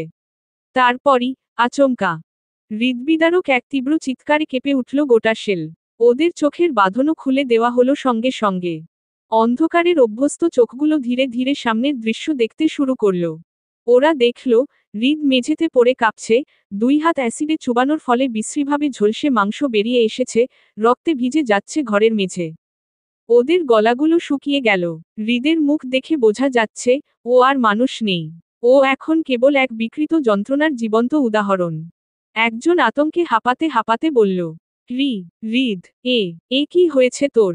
তারা ভয়াবহ কিছু আন্দাজ করলেও বাস্তব চিত্রটা আরও ভয়ানক। ধীর পায়ে সামনে এগিয়ে আসে আরুষ। কালো পোশাকে ঢাকা শরীর, চোখের অদ্ভুত ঠান্ডা দৃষ্টি। ওরা 3 জন থরথর করে কাঁপছে, স্পষ্ট বোঝা যাচ্ছে, ভয় ওদের হাড়ে হাড়ে প্রবেশ করেছে। আরুষ নীরবে একটা সুইচব্লেড বের করল। তীক্ষ্ণ, বেশ ধারালো। বোধ হয় এতদিন যত্ন করে রেখেছিল এদের মতো পশু জবাই করার জন্যই। আরুষ ঠান্ডা কণ্ঠে একটাই প্রশ্ন ছুড়ল, হিসাব করে বল, জীবনে কয়টা রেপ করেছিস? এক মুহূর্তের জন্য ঘর নিস্তব্ধ। এর পরপরই একজন তড়িঘড়ি বলে মুখ খুলল, ভাই, আমরা ভুল করছি। আমরা এসব করব না ভাই, প্লিজ আমাদের ছেড়ে দেন। আল্লাহর কসম করে বলরি ভাই, ভালো হয়ে যাব। উদ্ধৃতি চিহ্ন। আরুষ একটু ঝুঁকে এলো, ঠোঁটে এক হালকা ব্যঙ্গাত্মক হাসি। তুই এখনো ভাবছিস, এটা দরদ দেখানোর জায়গা? আমি তোদের ক্ষমা করতে নয়, শাস্তি দিতে এনেছি। আরুষের চোখ গরম হয়ে গেল, এক হিংস্রতা ফুটে উঠল কণ্ঠে। আমার প্রশ্নের উত্তর দে, কয়টা? একজন থরথর করে কাঁপতে কাঁপতে বলল, 6টা। ভাই, ভুল হয়ে গেছে। আরেকজন আতঙ্কিত স্বরে বলল, 9টা। শেষজন কোনো উত্তর দিল না, শুধু চুপ করে কাঁপতে কাঁপতে আরুষকে দেখছে সে। আরুষ আর অপেক্ষা করতে পারল না। এক ঝটকায় ছুরিটা সেই চুপ থাকা ছেলেটার উরুতে বসিয়ে দিল। ওর চিৎকারে কেঁপে উঠল বাকিরা। আরুষ কণ্ঠ শীতল করে প্রশ্ন করল, তোরটা বলবি নাকি এরপরের কোপ গলায় বসবে? ছেলেটা আর সহ্য করতে পারল না, হাউমাউ করে কেঁদে বলল, 17টা। 17টা। শুনেই আরুষ থমকে গেল। চোখের ঘৃণা আরও গভীর থেকে গভীরতর হল, চোয়াল শক্ত হয়ে গেল। ছেলেটার যৌনাঙ্গে সজোরে লাথি বসিয়ে গলা টিপে ধরল। মেয়েদের জোর করতে নেই। কারোর বউ, কারোর মেয়ে ছিল তারা। তোদের বাপের অবৈধ টাকা কম ছিল? নষ্ট পল্লীতে গেলে আজ আমার হাতে মরতে হতো না। তারা চিহ্ন বাচ্চা। একটা একটা করে মরবি তোরা, একটা একটা করে। ছেলেটার শ্বাসরোধ হয়ে মরা মরা দশা। ভীষণ জোরে গলা চেপে ধরা হয়েছে তার। আরুষ গলা ছেড়ে দিতেই ছটফট করে কেসে উঠল ছেলেটা। প্রাণ অর্ধেক বেরিয়ে এসেছিল। আরুষ সরে গিয়ে হিংস্রভাবে হাসল। গালের প্রতিটা ভাঁজে ভাসমান মৃত্যুর হুইসেল। এই অঙ্গ দিয়ে তোরা অহরহ অপরাধ করেছিস, জুলুম করেছিস, চিৎকার উপভোগ করেছিস। অথচ তোরা চাইলেই পতিতাদের কাছে গিয়ে মিটিয়ে নিতে পারতি যৌনতা। তা করলি না কেন? এই অঙ্গ আজ তোদের শরীর থেকে কেটে নেওয়া হবে। তোদের দেখে বাকিরাও ভয় কাঁপবে। ধর্ষণ করলেই যৌনাঙ্গ কাটা পড়বে। উদ্ধৃতি চিহ্ন। ছেলেগুলোর মুখ ফ্যাকাশে হয়ে গেল। একজন তৎক্ষণাৎ বমি করে দিল ভয়, আতঙ্কে। কিন্তু তাতে কিছুই যায় আসে না। জল্লাদ এগিয়ে এলো। সে বিশালদেহী, নিষ্ঠুর, একরোখা। হাতের শিরাগুলো ফুলে আছে, মুখে একটুও করুণা নেই। তার চোখ দুটো মরুভূমির মতো নিষ্প্রাণ। জল্লাদ ধীরে ধীরে তার কোমরের পাশ থেকে একটা ধারালো দা বের করল। দাটা এতটাই ধারালো যে সেটা এক ঝটকায় মাংসের সাথে হাড় কেটে ফেলতে পারবে। আরুষ হাত পেছনে বাঁধা অবস্থায় দাঁড়িয়ে, চোখে অগ্নিশিখা। একবারও ওদের দিকে তাকালো না, শুধু ঠান্ডা গলায় বলল, কোনো শব্দ করবি না, একদম চুপচাপ মরবি, না হলে। এবার চোখ তুলে তাকায় সে। ওর দৃষ্টি দেখে 3 ধর্ষকের আত্মা শুকিয়ে গেল। তাহলে তোদের মেরে ফেলবো না। তোরা বেঁচে থাকবি, কিন্তু জীবন্ত লাশ হয়ে। ওরা আর্তনাদ করতে চাইল, কিন্তু মুখে কাগজ গুজে দেওয়া হলো আবারও। জল্লাদ প্রস্তুত। একটা চেয়ারে প্রথম ধর্ষককে বসিয়ে শক্ত করে বেঁধে ফেলা হলো। জল্লাদ দা উঁচিয়ে ধরল। এক ঝটকায় দা নামল। গলা ফাটিয়ে চিৎকার করল ছেলেটা। যদিও মুখে কাগজের টুকরো থাকায় তার চিৎকার বিকট শব্দে শোনা গেল না। প্রতিধ্বনিত হল গোঙানি। আধারের মাঝেই ক্ষীণ প্রতিধ্বনিত হওয়া তার ধ্বংসের আর্তনাদ মিলিয়ে গেল বাতাসে। শরীর ধাক্কা দিয়ে কাঁপছিল, রক্তের স্রোত মাটিতে পড়ছে। আরুষ একপাশে চুপচাপ দাঁড়িয়ে, চোখে একটুও করুণা নেই। তারপর দ্বিতীয়জন। না, না, প্লিজ, দয়া করো। বড্ড আকুতি মিনতি করল সে। জল্লাদ দয়া দেখালো না, একটুও দেরি করল না। দা এর এক কোপে যৌনাঙ্গ নামিয়ে দিল। আরেকটা বিকৃত আর্তনাদ ছড়িয়ে পড়ল ঘরময়। তৃতীয়জন খুব কাঁদছিল, দেহটা কাঁপছিল থরথর করে। এত ভয় সে কখনো পায়নি। স্বয়ং মৃত্যু তার সামনে। ধারালো দা, 2 জোড়া নিষ্ঠুর দৃষ্টি। সবকিছু বুকের ভেতর মৃত্যুর নীরব হুইসেল বাজাচ্ছে। হৃৎস্পন্দন এত তীব্র গতিতে চলছে যে কখন যেন হার্ট অ্যাটাক হয়ে যাবে। আরুষ ছেলেটাকে উদ্দেশ্য করে বলল, জানিস, তোরা সবাইকে পশুর মতো ব্যবহার করেছিস। কিন্তু পশুরও একটা সীমারেখা থাকে। তোরা তারও নিচে নেমে গিয়েছিস। তারপর জল্লাদ শেষবারের মতো দা তুলল। তৃতীয়জনও আর্তনাদ করে পড়ে গেল মাটিতে। আরুষ এগিয়ে এসে শেষ জানার মাথার চুল মুঠোয় ধরল। ঠোঁটে বিরাজ করছে গম্ভীরতা। আজ থেকে তোরা পাপ করবি না। করতে পারবি না, কারণ তোরা আর পুরুষ না। এক ঝটকায় মাথাটা ছেড়ে দিল আরুষ। ঘরের চারপাশে রক্তের কাশটে কাঁচা গন্ধ, পিনপিন নীরবতা। 3 জনের শাস্তি শেষ হলো, কিন্তু আরুষের প্রতিশোধ নেওয়া এখনো বাকি। এখনো তো হৃদ বাকি। আরুষ হিংস্র চাহনিতে হৃদের দিকে তাকাতেই হৃদ ভয় প্রস্রাব করে দিল। মৃত্যুর ভয়। কি সাংঘাতিক হয় মৃত্যুর ভয়। আরুষ হৃদের ভেজা প্যান্ট দেখে হো হো করে হাসল। এখনই ভয় মুতে ফেললি? আজরাইল আমার চেয়েও বেশি ভয়ঙ্কর রে বোকা। সবুর কর, এখনই মারছি না। তোর মৃত্যু হবে আরো ভয়ানক। উদ্ধৃতি চিহ্ন। আরুষ হিংস্র চাহনিতে হৃদের দিকে তাকাতেই হৃদ ভয় প্রস্রাব করে দিল। মৃত্যুর ভয়। কি সাংঘাতিক হয় মৃত্যুর ভয়। আরুষ হৃদের ভেজা প্যান্ট দেখে হো হো করে হাসল। এখনই ভয় মুতে ফেললি? আজরাইল আমার চেয়েও বেশি ভয়ঙ্কর রে বোকা। সবুর কর, এখনই মারছি না। তোর মৃত্যু হবে আরো ভয়ানক। উদ্ধৃতি চিহ্ন। হৃদের মনে হলো, তার শরীর নিজে থেকে নিস্তেজ হয়ে যাচ্ছে, নিঃশ্বাস আটকে আসছে। অস্তিত্বের শেষ বিন্দুটুকুও কেউ শুষে নিচ্ছে। হাত পা অবশ হয়ে গেছে, যেন নিজের শরীরের ওপর আর কোনো নিয়ন্ত্রণ নেই। চোখের সামনে ধোঁয়াশা। ওর গলা শুকিয়ে কাঠ। শব্দ করার চেষ্টা করেও পারছে না। আরুষের ভয়ঙ্কর দৃষ্টি ওর হৃৎপিণ্ডের গতি থামিয়ে দিয়েছে, বুকের ভেতরটা ফাঁকা হয়ে আসছে। ঠান্ডা ঘাম জমেছে কপালে, ভেজা প্যান্ট তার, অথচ লজ্জা নয় আতঙ্কে শরীর শিথিল হয়ে গেছে। গায়ের লোম দাঁড়িয়ে গেছে। দৌড়াতে চাইছে, চিৎকার করতে চাইছে কিন্তু কণ্ঠনালী বন্ধ হয়ে গেছে। এক ফোঁটা শক্তি নেই। এত ভয় সে কখনোই অনুভব করেনি। আজ, এই মুহূর্তে, হৃদের চোখের সামনে ভেসে উঠছে তার অতীতের করা প্রতিটি পাপ। খুন, নির্যাতন, নারীদেহ ছিঁড়ে ফেলার বিকৃত উল্লাস। ভেসে উঠছে মুখগুলো কাঁদতে থাকা, আর্তনাদ করা, বাঁচার জন্য শেষ আকুতি জানানো নারীরা। হৃদ তাদের কাউকে দয়া করেনি। ভাগ্যের ফেরে আজ সেও দয়া পাচ্ছে না। মৃত্যুর ছায়া তাকে গিলে ফেলতে আসছে, ধীরে ধীরে, নিঃশব্দে। হৃদের শরীরের প্রতিটি কোষ আতঙ্কে জমে গেছে। আরুষ এক পা এগোতেই মনে হলো, এই মুহূর্তেই মরে যাবে সে। আরুষ এগিয়ে এসে বসল হৃদের সামনে। গভীর কালো চোখে এক নির্মম তীক্ষ্ণতা। তুই কতজনের ধর্ষক? গুনে বল। পালানোর কোনো পথ নেই। হৃদ কাঁপতে কাঁপতে জবাব দিল। 25 জন। আরুষ ঠোঁট বাঁকিয়ে হেসে উঠল, তার চোখ তীব্র আগুনে দাউ দাউ করে জ্বলছে। 25 জন? তোকে তবে 25 টুকরা করে কাটা উচিত। বউ বলেছে, পশু নিধনে পাপ নেই। তোর মতো নরপশুকে মারলে পাপ হলে হোক। কারণ, তোর বেঁচে থাকার অধিকার নেই। তবে তোকে 25 টুকরো করব। বউ বলেছে, পশু নিধনে পাপ নেই। তোর মতো নরপশুকে মারলে যদি আমার পাপ হয়, হোক। তোর বেঁচে থাকার অধিকার নেই। মুহূর্তেই হৃদের পায়ের মাঝে কষে কয়েকটা লাথি বসালো। দগদগে ক্ষত, রক্তাক্ত শরীর, সঙ্গে বডির সবচেয়ে সংবেদনশীল স্থানে একের পর এক লাথি।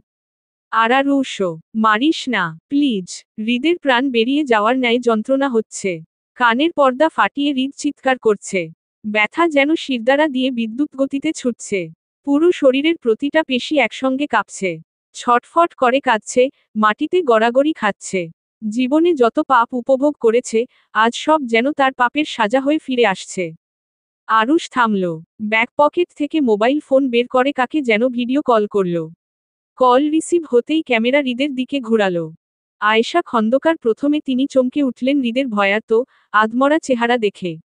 হৃদ, মায়ের গলা পেয়ে হৃদ একটুখানি আশ্রয় পেল। আতঙ্কে কাঁপতে কাঁপতে কেঁদে উঠল। মমো, আমাকে বাঁচাও মমো, আমাকে মেরে ফেলবে। আয়েশা খন্দকার করুণ স্বরে বললেন। আমার ছেলেকে ছেড়ে দে, হাতজোড় করছি, ওকে মারিস না, বেটা। হৃদ একটু শান্ত হল। হয়তো মমো সত্যিই তাকে বাঁচাবে। কিন্তু পরমুহূর্তেই আয়েশা খন্দকারের কণ্ঠ বদলে গেল। ঠোঁটের কোণে নির্মম হাসি টেনে বলল। তুই ভেবেছিলি আমি এসব বলবো? যাহ বোকা, এটা তো আমার ছেলেই না, ওর জন্য আমার মন পুড়বে না বেটা। ওকে রাস্তা থেকে তুলে এনে বড় করেছিলাম শুরু তোর সর্বনাশ করার জন্য। আর আমার কাজ শেষ। মমো, অশ্রুসিক্ত কণ্ঠ। কিসের মমরে? আমার ছেলে হলে তুই আরুষের চেয়েও বুদ্ধিমান হতিস, কিন্তু তুই আসলে একটা মাথামোটা। বারণ করেছিলাম লাড়া দিস না আরুষকে। শুনলি না তো, এবার মর, নিষ্ঠুর সুরে। আরুষ বাঁকা হাসল। ধিক্কারের স্বরে বলল, তুমি কারোর মা হওয়ার যোগ্য নও, আমি আগেই জানতাম ও তোমার ছেলে নয়। কি সুখ পাও জীবনগুলো নষ্ট করে? উদ্ধৃতি চিহ্ন। সুখ তো পাবো সেদিন যেদিন তুই শেষ হবি। তোর জীবনে কোনো একদিন মেয়ে আসতই। আমি হৃদকে সেই দিনের জন্যই তৈরি করে রেখেছিলাম। তোর মতো পাগলের প্রাণভোমরাকে টেনে নিজের কবজায় আনবো বলে দুধ কলা দিয়ে গাধা পুষেছি। আমি অপেক্ষা করছিলাম, কবে তোর প্রাণভোমরা আসবে আর তাকে হৃদের দ্বারা পিষে দিব। কিন্তু মর্কট কোনো কাজের না। মেরে ফেল, তুই না মারলে আমি ওকে একদিন শেষ করতাম। কল কেটে গেল। হৃদ মর্মাহত হরিণের মতো তাকিয়ে থাকে আরুষের দিকে। এত বড় ধোঁকা। এত বছর ধরে যাকে মা ভেবেছে, সে কি আদৌতে তার মা ছিল না? যার কথায় অস্ত্র তুলেছে, খুন করেছে, পিশাচ হয়ে উঠেছে, সে কেবল তাকে একটা তুচ্ছ গুটি হিসেবে ব্যবহার করেছে। আরুষ হৃদের কাছে এসে হাঁটু মেরে বসল। খুব গম্ভীর স্বরে বলল। মৃত্যুর আগ মুহূর্তে নিষ্ঠুর পৃথিবী তোর চোখ খুলে দিল। দেখলি তো, এখানে কেউ কারো না, যার পাপ, শাস্তি শুধু তারই। হৃদ অসহায়ভাবে কেঁদে উঠল। আমাকে ছেড়ে দাও, প্লিজ। আরুষ চোখে প্রচণ্ড ঘৃণাসহিত গর্জে উঠল। ছেড়ে দিতাম, যদি না তুই আমার কলিজায় হাত দিতি। কথা শেষ করেই আরুষ ধীর গতিতে পকেট থেকে সুইচ ব্লেড বের করল। হৃদের আত্মা চিরে আর্তনাদ বেরিয়ে এলো। না, না, প্লিজ। আরুষ শুনল না। ধারালো সুইচ ব্লেড দিয়ে হৃদের পুরুষাঙ্গে একের পর এক আঘাত করল। জিন্সের প্যান্ট ভেসে গেল রক্তে। হৃদের গলা ছিঁড়ে আর্তনাদ বের হচ্ছে। এত কষ্ট, এত কষ্ট হবে জানলে কোনোদিন ধর্ষণ করার দুঃসাহস দেখত না। না মেহেরের দিকে হাত বাড়াত। এই ভুল কি সংশোধন করার কোনো উপায় নেই? মৃত্যু এত যন্ত্রণাদায়ক হয়? আরুষ এবারে হৃদের উন্মুক্ত বুকে হৃৎপিণ্ড বরাবর ঢুকিয়ে দিল রক্তমাখা সুইচ ব্লেড। আর্তনাদ করার শক্তি হারালো সে। কেবল মুখ দিয়ে বের হলো গোঙানির শব্দ। হৃদ ছটফট করছে, হাত পা ঝাঁকাচ্ছে, বোধ হয় বেঁচে থাকার শেষ চেষ্টায় মেঝেতে আঁকড়ে ধরছে। আরুষ এক ফোঁটা দয়া দেখালো না। ধারালো ব্লেড অনবরত বুকের গভীরে চালালো। একটা, দুইটা, তিনটা, চারটা, অনবরত ক্ষতবিক্ষত বুক থেকে ফিনকি দিয়ে রক্ত পড়ছে। রক্তের ফোয়ারায় ভেসে যাচ্ছে মেঝে। আমার ফুলের শরীর স্পর্শ করেছিস। বলেছিলাম না, কলিজা ছিঁড়ে ফেলবো। দেখ আমি আমার কথা রেখেছি। হৃদের চোখ দুটো বিস্ফোরিত হয়ে উঠল। মুখে দেখা গেল বিকৃত বলিরেখা। নিঃশ্বাস শেষ হয়ে আসছে। তবে কি সে আজরাইলের সম্মুখীন হল? শেষ নিঃশ্বাস ত্যাগ করবে বোধ হয় এক্ষুনি। আরুষ ওর বুকটা ছেঁড়াবেড়া করে কেটে মাংস ফাঁক করল। কাটা স্থানে হাত ঢুকিয়ে হৃদের হৃৎপিণ্ড সজোরে বের করে আনল। নিজের হৃৎপিণ্ডটা দেখার আগেই হৃদ ততক্ষণে নিঃশ্বাস ত্যাগ করেছে। তার মুখ হা হয়ে আছে, একটা শেষ আর্তনাদ লেপ্টে আছে ঠোঁটে। আচ্ছা এটাই কি মৃত্যুর স্বাদ? আরুষ উঠে দাঁড়ালো। রক্তমাখা ছুরিটা কয়েকবার ঝাঁকিয়ে রক্তের ফোঁটাগুলো মাটিতে ফেলে দিল। তার ঠোঁটে এক চিলতে তৃপ্তির হাসি। চোখে জ্বলন্ত হিংস্রতা। শান্তি লাগছে, খুব শান্তি। _৭৬ ভোর ৬টা। আকাশে ফর্সা আলো ছড়িয়ে পড়ছে, রোদের উত্তাপ এখনো স্পর্শ করেনি চারপাশকে। বাতাসে রাতের শিশিরের ঠান্ডা ছোঁয়া, স্নিগ্ধ বাতাস বারান্দার পর্দাগুলোকে আলতো দোলাচ্ছে। চারপাশের নিস্তব্ধতা ভেঙে পাখিদের ডাক কানে আসছে, যেন প্রকৃতি আস্তে আস্তে ঘুম থেকে জাগছে। মাঝে মাঝে গাছের পাতায় শিশিরের বিন্দু ঝরে পড়ছে মাটিতে। মেহের দোতলার খোলা বারান্দায় দাঁড়িয়ে। ভেজা চুলের কিছুটা পিঠে লেগে আছে। কিছুটা বাতাসের সাথে উড়ছে। চুলের আগায় জমে আছে পানি, মাঝে মাঝে এক ফোঁটা করে গড়িয়ে নিচে পড়ে যাচ্ছে, ঠিক যেমন তার মনের অস্থিরতা চোখে জমে আছে কিন্তু গড়িয়ে পড়ছে না। ঢিলেঢালা সালোয়ারের আঁচল বাতাসে উঠছে, নরম তুলতুলে কাপড়ের স্পর্শেও শরীরে কেমন যেন একটা শূন্যতা অনুভূত হচ্ছে। হাতের আঙুল রেলিংয়ে রেখে সামনের দৃশ্যের দিকে তাকিয়ে আছে সে। একরাশ বিষণ্ণতা বুকের মাঝে দলা পাকিয়ে বসে আছে। কোনো এক অজানা কারণে মন ভারী লাগছে, যেন কিছু একটা কোথাও ফাঁকা পড়ে আছে, কোথাও এক শূন্যতা তাকে গ্রাস করতে চাইছে। হয়তো আরুষ। নামটা মনে আসতেই বুকের ভেতর কোথাও শিরশির করে ওঠে মেহেরের। কি অদ্ভুত অনুভূতি! এই মানুষটা তার জীবনের এক দুঃস্বপ্ন, অথচ কেন যেন সেই দুঃস্বপ্ন থেকেই পালিয়ে যেতে পারছে না সে। অদ্ভুত টান, না বুঝতে পারা এক জটিল অনুভূতি, যা তাকে মাঝে মাঝে বিক্ষিপ্ত করে ফেলে। একটা দীর্ঘশ্বাস ফেলে মেহের চোখ বন্ধ করতেই কাল রাতের দৃশ্যটা ভেসে ওঠে। গভীর চোখ, রুক্ষ স্পর্শ, আর সেই তীক্ষ্ণ চাহনি, যা শরীরের প্রতিটি স্নায়ুতে ঝড় তুলেছিল। কিন্তু কেন, কেন সে এসব ভাবছে? মেহের জানে না, শুধু জানে, আজকের সকালটা ওকে শান্তি দিল না। হঠাৎই, ঠিক পেছনে ভারী একটা উপস্থিতি অনুভব করল সে। আরুষ। তার উষ্ণ শরীর, ঘুম জড়ানো কণ্ঠ, এলোমেলো ঝাঁকড়া চুল, চোখের কোণায় প্যাচুট এখনো রয়ে গেছে। পরনে শুধু ট্রাউজার, খালি গায়ে ঘুমের অলস ভাব ছড়িয়ে আছে। আরুষ এক মুহূর্ত চুপ থেকে মেহেরের একদম কাছাকাছি এসে দাঁড়ালো। ভেজা চুলের শীতলতা ছুঁয়ে, গভীর শ্বাস নিল সে। মেহের সরে যাওয়ার আগেই পেছনে থেকে দুটো হাত তাকে আলতো করে জড়িয়ে ধরল, শক্তভাবে। এক মুহূর্তের জন্য নিঃশ্বাস আটকে গেল মেহেরের। আরুষের গরম নিঃশ্বাস তার ঘাড়ে আছড়ে পড়ছে, আর একটু ঝুঁকে সে মেহেরের ভেজা চুলে নাক ডুবিয়ে নেয়। গভীর শ্বাস নেয় একবার, যেন এই গন্ধটা বুকের ভেতর পুড়ে নিতে চাইছে চিরকালের জন্য। একটা প্রশান্তির দীর্ঘশ্বাস ফেলে ফিসফিস করে বলে, তুমি কি কোনো সবুজ গাছ? তোমায় ছুঁয়ে কেন পাই সতেজ শ্বাস। মনে হয় আমি 100 বছর বাঁচব। মেহের থমকে গেল। হৃদস্পন্দন এলোমেলো হয়ে গেল তার, শরীর অবশ হয়ে আসছে। ছাড়ুন। গলা শক্ত, কিন্তু কণ্ঠস্বরে সেই আগের মতো কঠোরতা নেই। নেই কোনো তেজ, শুধু পালিয়ে বেড়ানোর ব্যর্থ চেষ্টা। আরুষ চোখ বন্ধ করে মেহেরের ঘাড়ে মুখ গুজে বলল, না। মেহেরের এবার সত্যি রাগ হলো। খিটখিটে গলায় বলল, ছাড়তে বলেছি।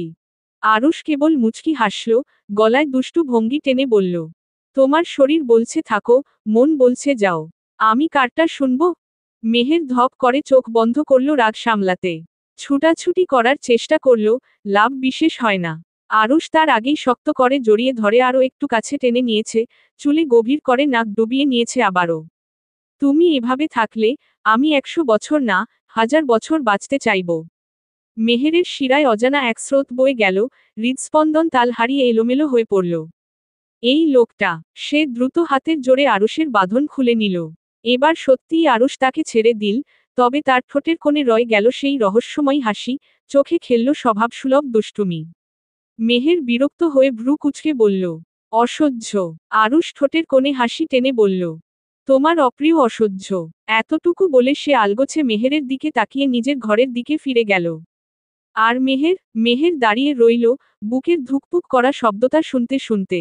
নিজের মনকে বোঝাতে চাইল যে এসব কিছুই তাকে ছুতে পারে না। ডট ডট ডট কিন্তু সত্যিই কি পারে না? ৭৭ সকাল ৭টা। রান্নাঘর থেকে ভেসে আসা নাস্তার গন্ধ ছড়িয়ে পড়েছে সারা ড্রয়িং চত্বরে। শিউলি আন্টি ব্যস্ত হাতে টেবিলে প্লেট সাজাচ্ছেন। গরম পরোটা, ডিম ভাজি, সয়াবিন ভুনা, সবকিছুই যত্ন নিয়ে রাখছেন। তখনই সিঁড়ি ভেঙে নিচে নামতে দেখা গেল মেহেরকে। তার চোখে অল্পবিস্তর ক্লান্তির ছাপ, কিন্তু চেহারায় কঠিন এক তীক্ষ্ণতা। নিচে নেমে সরাসরি শিউলি আন্টির দিকে তাকিয়ে প্রশ্ন করল, আন্টি, আজ কি খবরের কাগজ এসেছে? শিউলি আন্টি একপাশে রাখা পত্রিকার দিকে ইশারা করলেন। হ্যাঁ, ডাইনিং টেবিলে রাখা আছে। মেহের দ্রুত গিয়ে পত্রিকাটা হাতে তুলে নিল। চোখ স্ক্যান করতে লাগলো প্রতিটি কলাম। খুঁজে বের করতে লাগলো কাঙ্ক্ষিত নিউজ। অনিমার জবানবন্দি, ফরেনসিক রিপোর্ট, আরুষের বিরুদ্ধে আনা মিথ্যে অভিযোগের প্রকাশ। গতকাল জার্নালিস্টদেরকে তথ্য প্রমাণ দেওয়া হয়েছিল। হিসেব মতো আজ পত্রিকায় সেসব ছাপা উচিত। কিন্তু ঠিক তখনই বড় বড় হেডলাইনে চোখ আটকে যায় মেহেরের। পদ্মার পাড়ে মিলেছে ৩ যুবকের লাশ। প্রত্যেকের যৌনাঙ্গ কাটা। কাটা স্থানের ওপর কাগজে লেখা, ধর্ষণ করলেই যৌনাঙ্গ কাটা হবে। মেহেরের আঙুল শক্ত হয়ে এঁটে ধরল পত্রিকার পাতাগুলো। ওর শ্বাস আটকে গেল। চোখ স্থির হয়ে রইল সেই কালো কালো অক্ষরের ওপর। চারপাশের শব্দ যেন মিলিয়ে গেল এক নিমেষে। মাথার ভেতর শুধু একটা কথাই প্রতিধ্বনিত হচ্ছে, ধর্ষণ করলেই যৌনাঙ্গ কাটা হবে। মস্তিষ্ক ঝট করে কাল রাতের কথা মনে করিয়ে দিল মেহেরকে। কাল রাতে আরুষ বলেছিল, সাজা দেওয়া হবে, কাল খবরে ছাপা হবে, চিন্তা করো না। তবে কি? মেহেরের চোখ একবার পত্রিকার পাতায়, একবার শূন্যে। গলা শুকিয়ে এসেছে, মনে হচ্ছে বুকের ভেতর শূন্যতা জমছে। এই কাজ কি সত্যিই আরুষ করেছে? সে জানে আরুষ ভয়ঙ্কর, জানে সে শাস্তি দিতে জানে, কিন্তু এভাবে? মেহেরের ভেতর একটা অদ্ভুত অনুভূতি কাজ করছে, সেটা ভয় নাকি বিস্ময় জানা যাচ্ছে না। মেহের মা, কি হয়েছে? শিউলি আন্টির কণ্ঠ শুনে চমকে উঠল মেহের। হাতে ধরা কাগজের কোনা এতক্ষণে হাতের চাপে মোচড় খেয়ে গেছে। দ্রুত সেটা নামিয়ে আনল মুখের সামনে, যেন মুখের অভিব্যক্তি লুকাতে পারে। না, কিছু না। কিন্তু কণ্ঠস্বর স্বাভাবিক শোনাল না। শিউলি আন্টি কিছু বললেন না, কিন্তু কপালে ভাঁজ পড়ল ঠিকই। মেহের আবার পত্রিকার দিকে তাকালো। চোখ বুলিয়ে নিল খবরের লেখা বিশদ বিবরণে। ৩ যুবকের লাশ পাওয়া গেছে নদীর পাড়ে। তাদের হাত পা বাঁধা ছিল। শরীরে বিশেষ নির্যাতনের চিহ্ন নেই, কিন্তু সবচেয়ে ভয়ঙ্কর ছিল তাদের যৌনাঙ্গ। মেহেরের দম বন্ধ হয়ে আসছে। বিস্তারিত আর পড়তে পারল না। মাথা এলোমেলো হয়ে গেল। ধর্ষণ করলেই যৌনাঙ্গ কাটা পড়বে। বাক্যটা যেন তীক্ষ্ণ ছুরির মতো কানে বাজছে। আরুষ সত্যিই এই কাজ করেছে? যদি করে থাকে, তবে কিভাবে? মেহের জানে, আরুষ অন্যরকম। সে ভিন্ন নিয়মে চলে। কিন্তু এতটা নির্মম? ওর মনে পড়ে গেল সেই গভীর চোখজোড়া, যেখানে অন্ধকারের বাস, শীতল নিষ্ঠুরতার বাস। _৭৮ সূর্যের আলো জানালা গলে ঘরের ভেতর ঢুকেছে, তবে বাতাস ভারী। যেন একটা চাপা অস্থিরতা ছড়িয়ে আছে চারদিকে। রুমের এক পাশে রাখা কালো চামড়ার সোফায় বসে আছে আরুষ। এক হাতে সিগারেট ধরা, অন্য হাতে মোবাইল। ঠোঁটের কোণে অদ্ভুত এক শান্তি, যেন সবকিছু নিয়ন্ত্রণের মধ্যেই আছে। কোলের ওপরে খোলা ল্যাপটপ। স্ক্রিনে ভেসে আসা কিছু লাইন। সংবাদপত্রের ডিজিটাল সংস্করণ। একটা খবরের শিরোনাম পড়তে পড়তেই ফোনটা পাশে রাখল সে। তারপর সিগারেটের ধোঁয়া ছাড়ল ধীর গতিতে, গভীর চিন্তায় মগ্ন এক হিংস্র শিকারীর মতো। ঠিক তখনই পায়ের আওয়াজ। দ্রুত, দৃঢ়। মেহের সোজা এসে দাঁড়ালো তার সামনে। চোখ মুখ কঠিন, আঙুল শক্ত হয়ে মুঠিবদ্ধ। ৩টে খুন আপনি করেছেন?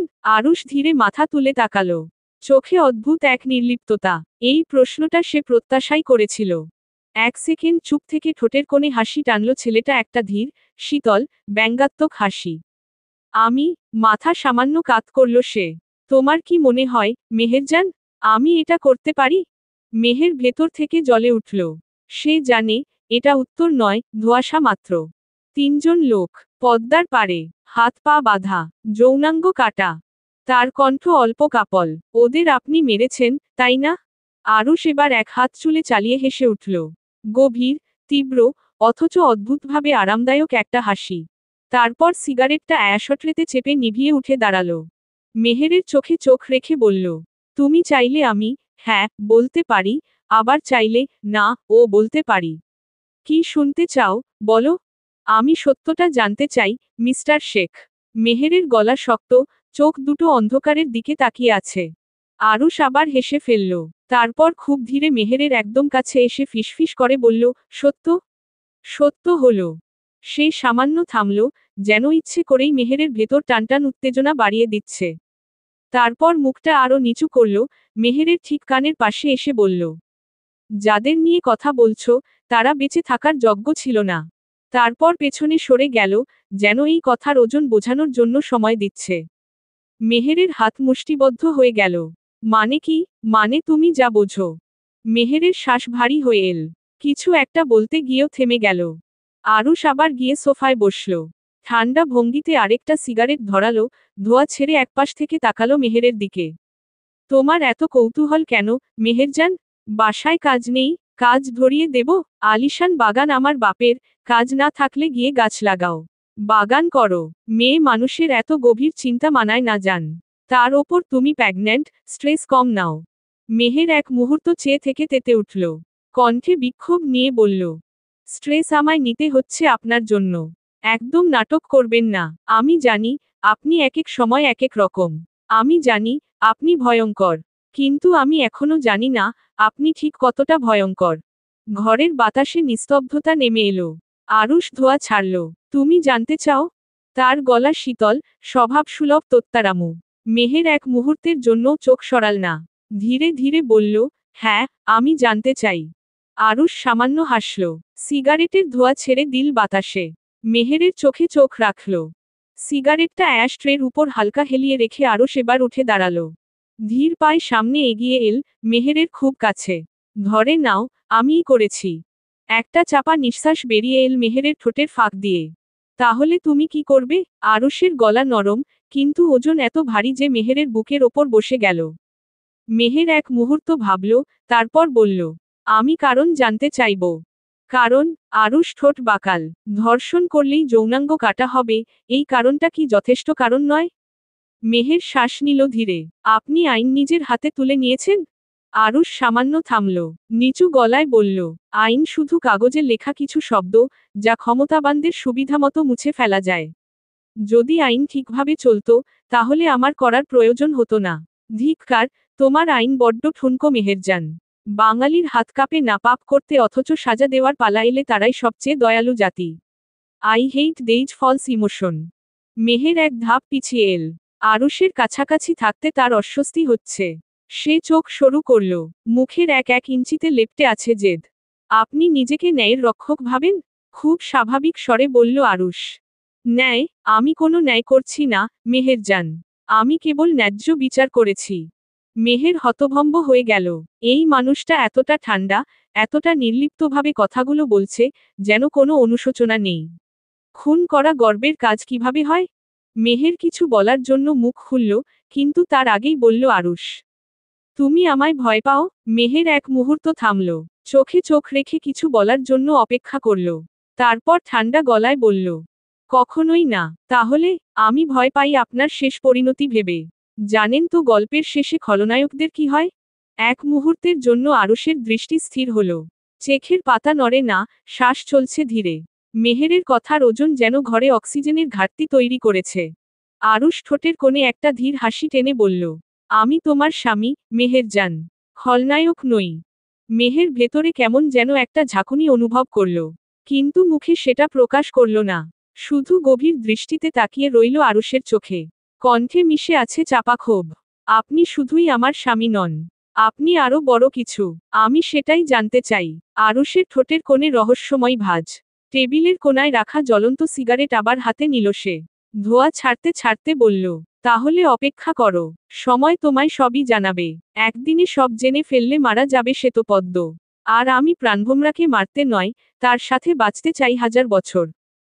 সন্ধ্যার আলো এখনো পুরোপুরি নেমে আসেনি, সূর্যের কমলা আভায় আকাশ ঝিমিয়ে পড়েছে। মেহের চলন্ত গাড়ির জানালা খুলে ঠান্ডা বাতাস গায়ে মেখে নিচ্ছে। মনটা ভীষণ অস্থির। হৃৎপিণ্ড ধুকপুক করছে। এদিকে চারপাশে ধীরে ধীরে রাতের আবেশ জমে উঠছে। রাত নামার আগেই তার কাঙ্ক্ষিত কাজ সেরে তাকে ফিরতে হবে শেখ ম্যানশনে। রিসোর্টের প্রবেশদ্বারের সামনে মেহেরের গাড়ি থামল। রিসোর্টের প্রধান প্রবেশদ্বারের সামনে গার্ডরুমটা ছোট হলেও বেশ আধুনিক। দারোয়ান ইউনিফর্ম পরে দাঁড়িয়ে আছে, গম্ভীর মুখে সে মেহেরে গাড়িকে পর্যবেক্ষণ করছে। মেহের যখন গাড়ি নিয়ে ঢুকল, তখন দারোয়ান খুন দ্রুত তার দিকে এগিয়ে এল। ম্যাডাম, স্যার আসেনি? খুব কৌশলে জেরা করল সে মেহেরকে, মালিকের বউকে সরাসরি প্রশ্ন করা বেয়াদবি, চাকরির টানাটানি হতে পারে। আবার মালিকের আদেশ মতো তার অনুপস্থিতিতে কাউকে প্রবেশ করতে দিলেও চাকরির টানাপোড়া হতে পারে। এক্ষেত্রে উভয় দিকে তার ঘোর বিপদ।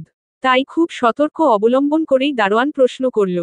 মেহের হালকা হেসে বলল, উনি ব্যস্ত আছেন, আমি একাই একটু ঘুরতে এসেছি। দারোয়ান মাথা নাড়ল, কিন্তু তার চোখের সন্দেহ মেহের বুঝতে পারছে।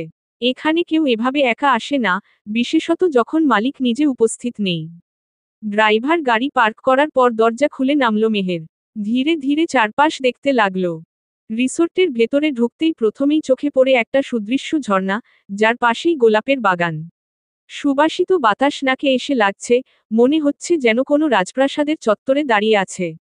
প্রশস্ত মার্বেলের রাস্তা বেয়ে সামনে এগোতেই দুপাশে সুউচ্চ নারকেল ও খেজুর গাছের সারি দেখা গেল। রিসোর্টের চারপাশ জুড়ে ছোট ছোট কটেজের মতো আলাদা আলাদা বিল্ডিং, প্রতিটির সামনে ব্যক্তিগত বারান্দা, যেখানে বসে সন্ধ্যার আলোয় কফি উপভোগ করা যায়। রিসোর্টের মূল ভবন তিনতলা, সাদা কালো মার্বেলের মিশেলে তৈরি। বিশাল কাচের জানালাগুলোয় সূর্যের শেষ আলো প্রতিফলিত হচ্ছে। প্রথম তলায় বিশাল লবি, যেখানে শীতল বাতাস বয়ে চলেছে। ভেতরে ঢুকতেই করিডোরের দুই পাশে পরিচ্ছন্নতাকর্মীরা ব্যস্ত, কেউ কার্পেট পরিষ্কার করছে, কেউ ফুল বদলাচ্ছে। ভেতরের কেয়ারটেকারদের বেশিরভাগই মাঝবয়সী, পরিপাটি ইউনিফর্ম পরা। তাদের চোখে প্রশিক্ষিত পেশাদারিত্ব, কিন্তু গভীরে একটা সজাগ দৃষ্টি। এই রিসোর্টের সব কর্মচারী জানে, এখানের নিয়ম ভাঙা মানেই ঝুঁকির মধ্যে পড়া। পেছনের দিকটা তুলনামূলক শান্ত, এখানে কিছু কেয়ারটেকার ও বাগানকর্মী ফুলগাছের পরিচর্যা করছে। পাথুরে পথের পাশেই একটা কাঠের সেতু আছে, যেটা সরাসরি লেকের দিকে যায়। দিনের বেলা এত শান্তিপূর্ণ পরিবেশ দেখে বোঝার উপায় নেই, এই জায়গার নিচেই একটা ভয়ঙ্কর টর্চার সেল লুকিয়ে আছে। কে বলবে এই নান্দনিক রিসোর্টের নিচে গড়ে উঠেছে অন্ধকার কুঠুরি? মেহেরের মেরুদণ্ড বেয়ে ঠান্ডা একটা স্রোত নেমে গেল। সে এখানে এর আগে দুবার এসেছে, প্রথমবার অজ্ঞান অবস্থায়, দ্বিতীয়বার রাতে। তখন চারপাশটা এত স্পষ্ট দেখতে পায়নি। আজ দিনের আলোয় দেখতে পেল এই রিসোর্টের নান্দনিকতা শুধু বিলাসিতার জন্যই নয়, আড়ালে রাখা সত্যগুলো ঢাকার জন্য। রিসোর্টের ভেতরে ঢুকতেই প্রথম যে বিষয়টা মেহেরের দৃষ্টি আকর্ষণ করল, তা হলো আলোর ছড়াছড়ি। চারদিক ঝলমল করছে নান্দনিক সোনালি আর উষ্ণ আলোয়, সন্ধ্যার আবেশকে আলিঙ্গন করছে বিলাসিতা। বিশাল ঝাড়বাতির স্ফটিক কাচগুলো আলো ছড়িয়ে দিচ্ছে লবির দেয়াল জুড়ে। করিডোরের প্রতিটি কোণে ছোট ছোট ওয়াল ল্যাম্প, নরম হলদেটে আলোয় চারপাশ মোহময় করে তুলেছে। এত সৌন্দর্যের মধ্যে লুকিয়ে থাকা অন্ধকার কেউ টের পায় না। কিন্তু মেহের জানে, এই আলোর নিচেই ছায়ার বসবাস। শীতল বাতাস বইছে এসি থেকে, অথচ মেহেরের কপালে বিন্দু বিন্দু ঘাম জমছে। গভীর শ্বাস নিল সে, তারপর ধীর পায়ে করিডোরের দিকে এগোতে থাকল। ঠিক তখনই একজন কেয়ারটেকার তার সামনে এসে দাঁড়ালো। পরিপাটি গাঢ় নীল ইউনিফর্ম পরা, তার চোখে প্রশিক্ষিত পেশাদারিত্বের ছাপ। মুখে স্থির, আত্মবিশ্বাসী হাসি। Good afternoon, ma'am. মেহের একটু চমকে গেলেও দ্রুত নিজেকে সামলে নিল। এক মুহূর্তের জন্য তার মনে হলো লোকটা কেবল সৌজন্যতা নয়, বরং তার প্রতিক্রিয়া পর্যবেক্ষণ করছে। গুড আফটারনুন, জোর করে হেসে লোকটা সামান্য সামনে ঝুঁকে বলল। Would you like to eat something, ma'am? Like tea, coffee, or deserts?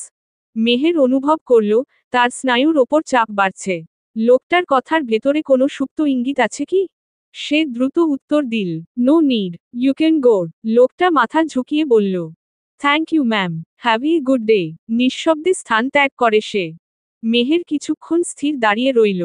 আশপাশের পরিবেশ পর্যবেক্ষণ করল। কেউ যেন লুকিয়ে তাকে দেখছে না তো? না, আর সময় নষ্ট করা যাবে না। সে করিডোরের দিকে পা বাড়াল। পথটা তার চেনা, মাত্র কিছুদিন আগেও সে এই করিডোর দিয়ে গিয়েছিল। তখন ভয়, ধোঁয়াশা, আর একরাশ প্রশ্ন নিয়ে এখানে পা রেখেছিল। প্রশ্নের আংশিক এখনও জানা বাকি। আজ এসেছে আংশিক উত্তরগুলো খুঁজতে। মেহেরের বুকের ভেতর ধুকপুক করছে। আজ সে ইচ্ছে করেই আরুষের অনুপস্থিতির সুযোগ নিয়েছে, কারণ তার জানা দরকার ওখানে ঠিক কি হয়। সেদিন যা দেখতে পারেনি আজ দেখবে, তাতে আরুষের হাতে যদি খুন হতে হয় হবে। কিন্তু সত্যি না জানা অবধি মেহেরের শান্তি মিলবে না। মেহের ধীরে ধীরে করিডোরের ভেতরে পা রাখল। জায়গাটা দিনের আলোতেও অস্বাভাবিক ঠান্ডা আর নীরব। করিডোরের মেঝেতে কালো মার্বেল, দেয়ালের কড়ি কাঠগুলো পুরনো রাজকীয় স্থাপনার মতো খোদাই করা, কিন্তু সময়ের সাথে কোথাও কোথাও ফাটল ধরেছে। করিডোর যত গভীরে এগিয়েছে, ততই আশপাশের পরিবেশ আরও ভারী হয়ে উঠেছে। সে একটু এগিয়ে গিয়ে থমকে দাঁড়াল। ঠিক এই জায়গাতেই সে আরুষকে সেদিন দাঁড়িয়ে থাকতে দেখেছিল। করিডোরের শেষ প্রান্তে, একটা পুরনো পেইন্টিংয়ের সামনে। ও পেইন্টিং এর পেছনেই ছিল দরজাটা। কিন্তু আজ এখানে কিচ্ছু নেই। না কোনো পেইন্টিং, না কোনো দরজা। যেন এই জায়গাটায় কখনো এসব ছিলই না। মেহেরের কপালে চিন্তার ভাঁজ পড়ল।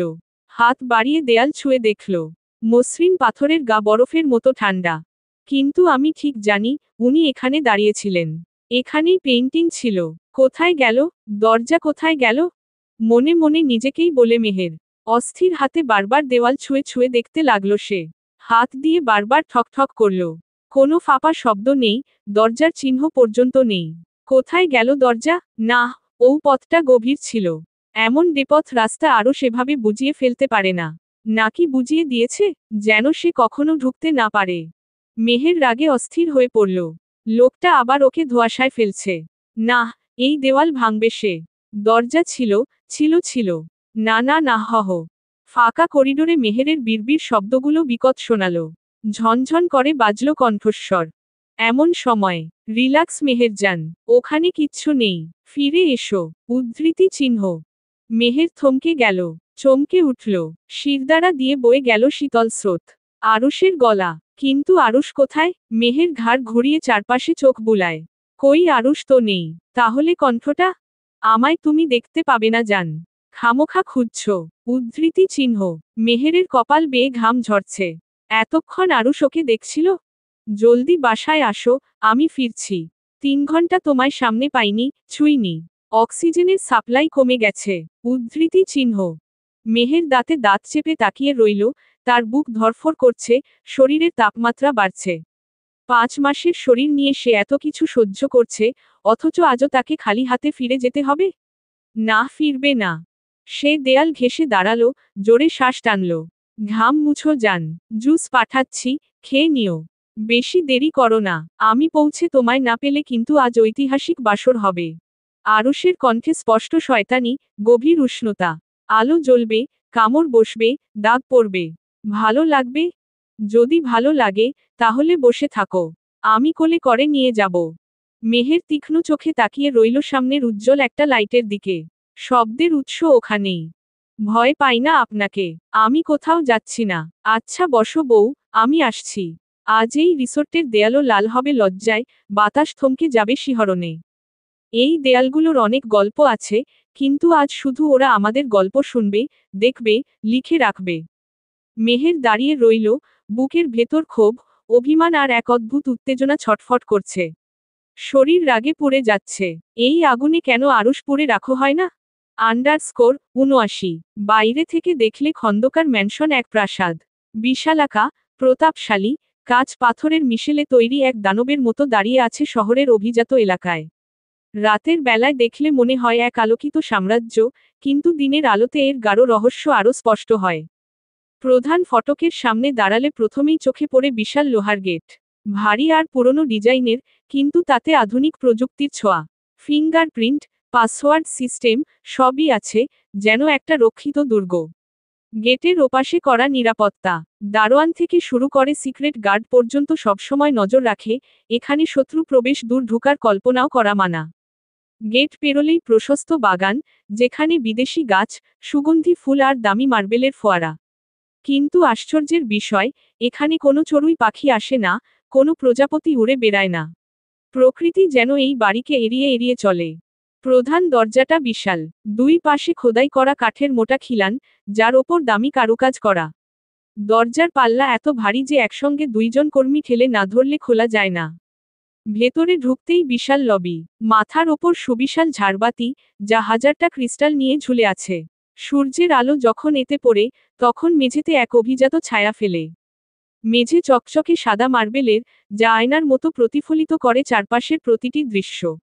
2 পাশে উঁচু পিলার, যেগুলো গাঢ় বাদামি কাঠের তৈরি, তার ওপরে সোনালি রঙের অলঙ্করণ।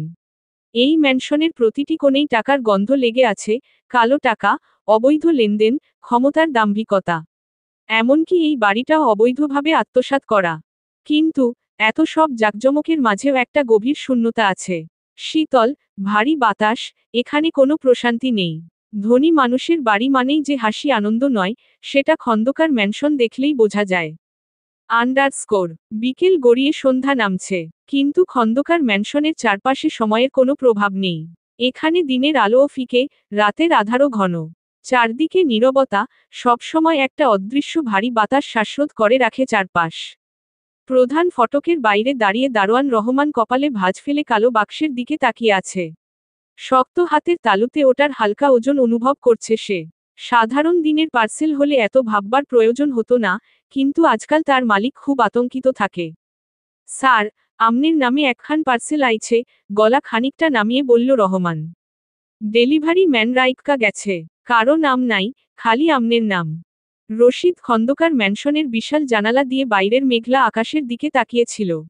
রহমানের কথা শুনে ভ্রু কুঁচকে তাকালো। নাম নেই, গলায় সন্দেহের সুর। স্যার। রশিদ খন্দকার মুহূর্তেই সাবধান হয়ে গেল। এ বয়সে এসে সে শিখে গেছে, কোনো কিছুই বিনা কারণে ঘটে না। সে হাতের ইশারায় কেয়ারটেকারকে ডাকল। মেশিনে চেক করাও, ভিতরে বিস্ফোরক জাতীয় কিছু থাকতে পারে। উদ্ধৃতি চিহ্ন। কেয়ারটেকার নিঃশব্দে মাথা ঝাঁকাল। কালো বাক্সটা বিশেষ যন্ত্রের নিচে রাখা হলো। স্ক্যানিং মেশিনের নীল আলোতে বাক্সটা আরও অন্ধকার দেখাচ্ছিল। কয়েক সেকেন্ডের মধ্যেই কেয়ারটেকার বলল, ভেতরে ধাতব কিছু নেই, স্যার। বিস্ফোরকও না। রশিদ খানিকক্ষণ ভাবল, তারপর ঠোঁট চেপে পার্সেলটা ভিতরে পাঠাতে বলল। মার্বেলের মেঝের ওপর ধাপ ফেলে ধীর পায়ে এগিয়ে গেল রশিদ খন্দকার। সিলিং থেকে ঝুলে থাকা ঝাড়বাতির আলো ঝিকমিক করছে, কিন্তু তার চোখের সামনে সবকিছু কেমন যেন ঝাপসা লাগছে। সে ধীরে ধীরে পার্সেলটা নিয়ে লিভিং রুমে প্রবেশ করল।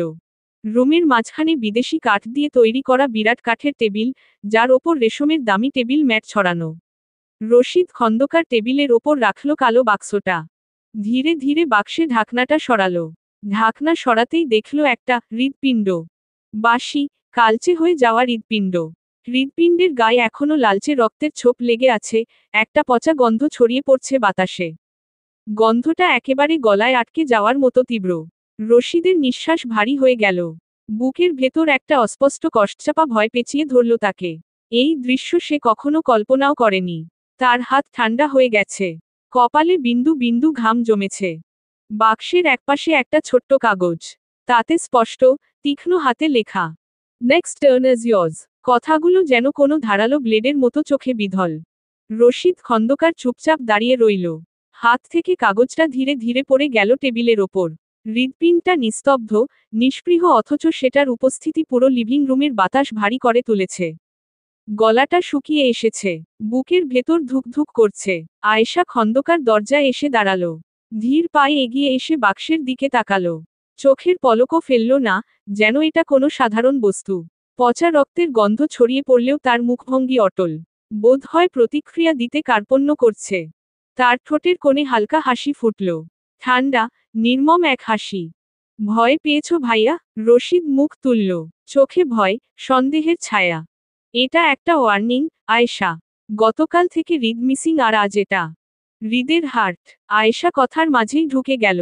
চোখ দুটো সংকীর্ণ, ঠোঁটের হাসিটা গভীর হলো আরও। রশিদ খন্দকার এক সেকেন্ডের জন্য থমকে গেলেন।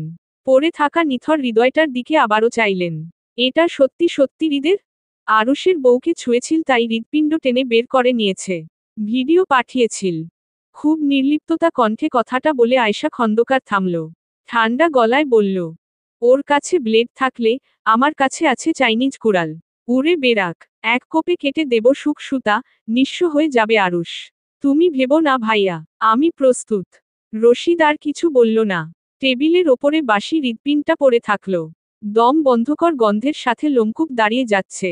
টিকটিকির বাচ্চাটা কলিজাও ছিঁড়তে জানে। কবে এহেন হিংস্র হয়ে উঠল আরুষ?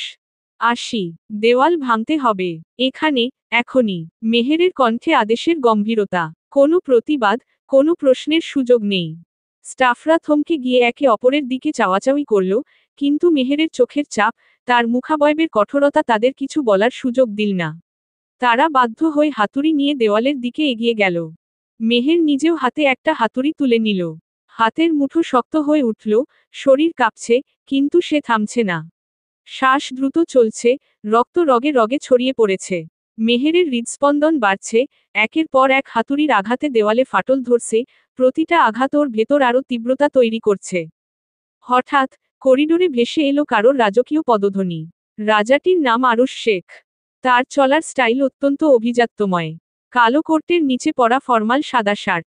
বুকের অংশের 3টে বোতাম খোলা, তার সুদৃঢ় বুকটা দৃশ্যমান। এক হাত পকেটে দিয়ে রাজার মতো হেঁটে আসছে সে, ঠোঁটে বিস্তৃত খোলা হাসি। মনোরম আমেজে থাকার কারণটা অজানা। আরুষের পারফিউমের করা স্মেল ধীরে ধীরে সুস্পষ্ট হচ্ছে। মেহেরের দিকে এগিয়ে এসে ঠোঁট ফাঁক করে হাসল সে, সারি সারি সাজানো দাঁতগুলো লাইটের প্রখর আলোয় চিকচিক করল। পকেট থেকে হাত বের করে আরুষ মেহেরের হাত ধরল। সেই সাথে ওর চোখের চাহনি হয়ে উঠল আরও গভীর। মেহেরও আরুষের দিকে তাকিয়ে আছে, দুজনের দৃষ্টির ধরন ভিন্ন। একজনের চোখে স্বভাবসুলভ দুষ্টুমি, আরেকজনের চোখ দুটো জ্বলন্ত উল্কা। মেহেরের শরীর আরও উত্তেজিত হয়ে উঠেছে। জেদের প্রভাব প্রবল হয়েছে, যেন কোনো কিছুই ওকে থামাতে পারবে না। তোমরা থামলে কেন? ধমকে উঠে আরুষকে দেখে স্টাফরা এক প্রহর থেমেছিল। তাদের ধারণা ছিল থামবার আদেশ আসবে, কিন্তু মেহেরের ধমক ও আরুষের নীরবতার বশীভূত হয়ে ওদের হাত পুনরায় চালাতে হলো। হাত ছাড়ুন। ছাড়বো কেন? হাত ধরার লাইসেন্স আছে। ইনফ্যান্ট আমার মতো করে কেউ তোমায় ধরতেও পারবে না। বাঁকা হেসে আপনার টর্চার সেলে ঢুকে যাব বলে ভয় পাচ্ছেন মিস্টার শেখ? আমি কখনো ভয় পাই জান? বরং তোমার একটু ভয় পাওয়া উচিত। উদ্ধৃতি চিহ্ন। কেন আমায় খুন করবেন? বউ মারার জিনিস নয় রে সর্বনাশী মেয়ে। বউ আদর করার জিনিস। ভাঙাভাঙ্গি পড়ে হবে। এখন চলো তো, আমার শরীর ভেঙে আসছে। একটু সতেজ নিঃশ্বাস চাই। নড়ছি না, বউ রেখে যাচ্ছি না। এই কথা বলে এক নিমিষে আরুষ মেহেরকে কোলে তুলে নিল। স্টাফরা চোখ বড় বড় করে তাকিয়ে থাকল, তবে মেহেরের অদৃশ্য শাসনে তাদের থামানো সম্ভব হয়নি। আরুষ মেহেরের দিকে তাকিয়ে একটু ঠোঁটে হাসি ছড়াল। আরুষ কোলে তুলে নিল মেহেরকে। স্টাফেদের অবাক দৃষ্টি দেখে ধমকে উঠল। চোখ নামা বেয়াদব, টিকিট কিনেও এসব দৃশ্য দেখার অনুমতি নিয়ে নেই। আর তোরা ফ্রিতে দেখবি? কত বড় দুঃসাহস! দেখেছ মেহেরজান? মেহের দাঁত কটমট করে তাকিয়েছে। হাতের মুঠোয় শক্ত করে ধরেছে হাতুড়ি। এক্ষুনি নামান, আমি কিন্তু মাথা ফাটিয়ে দিব। উদ্ধৃতি চিহ্ন। ঈষস। বউয়ের কি আদুরে আদুরে হুমকি। ফাটিয়ে দাও মাথা। বউয়ের হাতে একটু আধটু আহত হলে ক্ষতি কি? তুমি বললে নিহত হতেও প্রস্তুত আছি। মাথা তো ফোর সাবজেক্ট। আন্ডারস্কোর। রিসোর্টের করিডোরে ভেসে আসছে ভারী জুতোর রাজকীয় পদধ্বনি। ধীর গতিতে এগিয়ে যাচ্ছে আরুষ, ওর পারফিউমের মোহময় সুঘ্রাণ পুরো করিডোর জুড়ে ছড়িয়ে পড়ছে। আরুষ মেহেরকে শক্ত করে ধরে নিয়ে যাচ্ছে। মেয়েটা ছটফট করছে, কোল থেকে নামতে চাইছে, কিন্তু শক্ত বাঁধন থেকে মুক্ত হওয়া সহজ নয়। আপনার এত সাহস! আমাকে জোর করে নিয়ে যাচ্ছেন? বউকে নিয়ে যেতে সাহস লাগে না জান, অধিকার লাগে। আমি আপনার বউ নই। তাহলে তোমার দরকার একটা প্রপার রিমাইন্ডার। মেহেরের চোখে জ্বলছে, বুকের রাগ ধুকপুকিয়ে উঠছে। তার হাতের মুঠোয় হাতুড়ি, মনে হচ্ছে একটু এদিক সেদিকে হলেই আরুষের মাথায় বসিয়ে দেবে। অথচ ছেলেটার চাহনি, একটুও ভয়ের ছাপ নেই। ঠোঁটের কোণে সেই বাঁকা হাসি, চোখে রীতিমতো দুষ্টুমি খেলা করছে। একটা দরজার সামনে এসে দাঁড়ালো আরুষ। মাস্টার রুম, তার ব্যক্তিগত কামরা। যেখানে সে ব্যতীত অন্য কারো প্রবেশ নিষিদ্ধ। এক হাতে দরজা ঠেলে খুলল আরুষ। সোনালি আর কালো রঙের রাজকীয় ইন্টিরিয়র। বাদিকের দেয়ালে বিশাল ফায়ারপ্লেস, শিখাগুলো স্থির হয়ে জ্বলছে। সামনের দেয়াল জুড়ে কাচের জানালা। বিশাল কিং সাইজের বিছানার ওপরে ছড়িয়ে আছে হালকা সিল্কের চাদর, ধোয়া ধোয়া আলো, জানালার পাশে সাজানো দামি ব্র্যান্ডের পারফিউম ও অ্যালকোহল। মেহের সারা ঘরে আলগা দৃষ্টি ফেলে একবার সব দেখে নিয়ে নিঃশ্বাস টেনে বলল, এটা আপনার টর্চার রুম? আরুষ হেসে ফেলল। উহু, এটা আমার ছোট্ট রাজ্য, রাজকীয় প্রাসাদের মাস্টার রুম। যেখানে আমি রাজা আর তুমি আমার রানী। রানী হয়ে কি লাভ? বন্দী যদি হতে হয়। অবজ্ঞার সুরে। যান, বন্দিত্ব আর বাঁধন এক জিনিস নয়। তুমি বাধা, কিন্তু বন্দী নও। আরুষ দরজা বন্ধ করল পা দিয়ে, মেহেরকে নিয়ে সোজা বিছানায় বসিয়ে দিল। মেয়েটা ধক করে উঠে দাঁড়ানোর চেষ্টা করল, তক্ষুনি ওর কবজি শক্ত হাতে চেপে ধরে বলল আরুষ, তুমি নিজে নিজে ঠান্ডা হবে নাকি আমার কিছু করতে হবে? দেখো মেহেরজান, চ্যাম্পের জন্য নিজেকে খুব কন্ট্রোলে রেখেছি। মনে মনে আমি রোজা। তুমি আমার রোজা ভাঙবে? মেহেরের শিরায় শিরায় আগুন দৌড়াচ্ছে, চোখ দুটো যেন ধিকি ধিকি করে জ্বলছে। রাগে শরীর কাঁপছে। রাস্তা কোথায়? আপনি ওই ছেলে তিনটাকে ওখানেই মেরেছিলেন? আর কারা কারা আছে? আপনি কে? কে আপনি? আরুষ হেসে ফেলে, ঠোঁট বাঁকিয়ে চোখ টিপে বলল, আপাতত এক বাচ্চার বাপ। সামনের বছরে ভরসা নেই। উৎসাহ পেলে একাধিক বাচ্চার বাপও হতে পারি। মেহেরের ধৈর্যের বাঁধ ভেঙে যায়। এই লোকটা তার মাথা খারাপ করে দেবে। এত নির্বিকার, এত ধৃষ্ট হতে পারে একজন মানুষ? যান, আদর করে দাও তো। আরুষের কণ্ঠস্বরে এক ধরনের অলস আকর্ষণ। মেহের ঠোঁট চেপে ধরে, চোখের ভাষায় বলে দিচ্ছে, এই লোকটাকে সুযোগ পেলেই ছিঁড়ে ফেলবে। আপনার মনে হচ্ছে আমি এখন আদর করার মুডে আছি? গর্জে উঠে, তুমি ফুল রিচার্ড মুডে আছো জান। রক্ত গরম, উত্তাপে ঝলসে যাচ্ছে চামড়া, আমায় কিছুটা উত্তাপ দিয়ে দাও। ব্যালেন্স হয়ে যাক। মেহের কটমট করে তাকায়, দৃষ্টি বলে দিচ্ছে মনে মনে 101বার চিবিয়ে ফেলেছে ছেলেটাকে। আরুষ চোখ টিপে বলে, এভাবে তাকায় না যান, মতলব আরো খারাপের দিকে যাচ্ছে।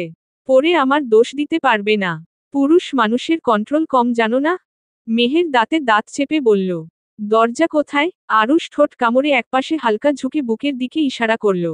এখানে, খোলা আছে, ঢুকে যাও। মেহের চোখ সরু করে তাকালো, সন্দেহ যেন স্পষ্ট। ওখানে কে কে আছে? কি করা হয় ওখানে? আরুষ নরম স্বরে ফিসফিস করে বলল, ওখানকার কথা বাদ দাও মেহেরজান। তুমি এখানে তাকাও। I need a deep breadth. Your madness smells, and more.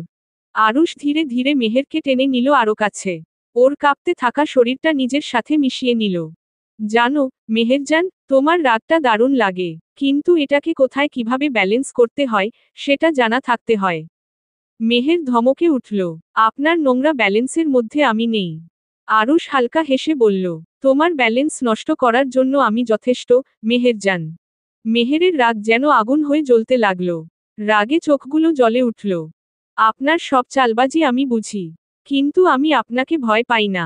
আমি দেখতে চাই, আপনি আসলে কে। আমি ওখানে যাব। টর্চার সেলে ঢুকব। আরুষ এক মুহূর্তের জন্য চুপ থাকল। চোখের গভীরতা আরো অন্ধকার হয়ে এল, ঠোঁটের কোণে এক ঝলক রহস্যময় হাসি। অন্ধকার কুঠরিতে পা ফেলার অধিকার শ্বেতপদ্মদের নেই। শ্বেতপদ্মরা কেবল আলোতেই সুন্দর। মেহের এক ধাপ এগিয়ে এল, জেদ আরো দৃঢ়। আমি আলোতে থাকব নাকি অন্ধকারে, সেটা আমি ঠিক করব। আরুষ এবার গভীর দৃষ্টিতে তাকালো মেয়েটার দিকে, যেন ওকে শেষবার সাবধান করে দিচ্ছে। তারপর ধীরে ধীরে কানের কাছে ফিসফিস করে বলল, তুমি থেমে যাও মেয়ে। এ পথের কাঁটা তোমার হৃদয়ে যা রক্তক্ষরণ ঘটাবে, তা শতবর্ষের অভিশাপের চেয়েও পীড়াদায়ক। তোমার কিন্তু সহ্য হবে না। মেহের থমকে গেল, কিন্তু দৃষ্টিতে একটুও ভয়ের দেখা মিলল না। কৌতূহল পোষা হৃদয়, ভয় নামক শব্দটা থাকে না। থাকতে নেই। আরুষের শেষ কথাটা যেন বাতাসের মধ্যে ঝুলে রইল। চারপাশের পরিবেশ যেন হঠাৎ ভারী হয়ে গেল। একটা চাপা অস্বস্তি ছড়িয়ে পড়ল, অদৃশ্য এক তীক্ষ্ণতা যা শুধু অনুভব করা যায়, ছোঁয়া যায় না। মেহের ধীরে ধীরে হাসল। সেই হাসিতে ছিল না কোনো উষ্ণতা, ছিল কেবল ঠান্ডা বিদ্রূপ। নির্ভীক, নিঃসংকোচ এক প্রকাশ। আপনি ভাবছেন, ভয় দেখিয়ে থামিয়ে দেবেন? না, আমি ভয় পাই না। আরুষ মেয়েটার চোখের দিকে তাকিয়ে রইল এক মুহূর্ত। গভীর দৃষ্টিতে কিছু খুঁজতে চাইল, তারপর ঠোঁটের কোণে এক প্রকার ব্যঙ্গাত্মক হাসি ফোটাল। কণ্ঠে ছিল চিরাচরিত গম্ভীরতা, তবে এবার একটু তাচ্ছিল্য মেশানো। ভয় না পাওয়া আর বিপদ ডেকে আনার মধ্যে পার্থক্য বোঝো? মেহের চোখের দৃষ্টি আরো তীক্ষ্ণ করল। স্বর কাচের মতো স্বচ্ছ, ধারালো। বুঝি, কিন্তু আপনি কি জানেন, যারা অন্ধকারকে ভয় পায় না, তাদের কি হয়? আরুষ সামান্য এগিয়ে এল, এবার গলার স্বর আরো নিচু করল, যেন এক ফিসফিসে হুমকি। তারা ধ্বংস হয়ে যায়। মেহের মাথা নেড়ে ফিসফিস করে বলল, ঠোঁটের কোণে এক চিলতে রহস্যময় হাসি। না, তারা অন্ধকারের অংশ হয়ে যায়। আরুষের চোখ এক মুহূর্তের জন্য সংকুচিত হল। যেন কোথাও ভেতরে কিছু দুলে উঠল, এমন কিছু যাও নিজেও বুঝতে পারছে না। তুমি নিজেও জানো না তুমি কি বলছো, মেহের। আমি জানি আমি কি, কতখানি। আপনাকেও খুব জলদি জানিয়ে দেব। এক মুহূর্তের জন্য নীরবতা। চারপাশের শব্দের থেকেও তীক্ষ্ণ এই নিস্তব্ধতা। একটা বোঝাপড়া গড়ে উঠছে, অথচ দুজনেই জানে, এই বোঝাপড়া স্বীকার করা যাবে না, আবার এড়িয়ে যাওয়াও অসম্ভব। আরুষ মেহেরের সামনে ঝুঁকে পড়ল, স্বরের তীব্রতা নামিয়ে আনল ফিসফিসে। তুমি এই পথে চলতে গেলে নিজের অস্তিত্ব সংকটে ভুগবে। ট্রাস্ট মি, আমি তোমার একটুও খারাপ চাই না, মেহেরজান। একই কথা আমারও। আমি চাই না আপনি পাপে পাপে ভস্ম হয়ে যান। দিন শেষে ছায়াকেও পাশে পাবেন না। ট্রাস্ট মি, ভালো চাইছি আপনার। শক্ত গলায় আরুষ নিঃশব্দে মেয়েটার মুখের দিকে তাকিয়ে থাকে।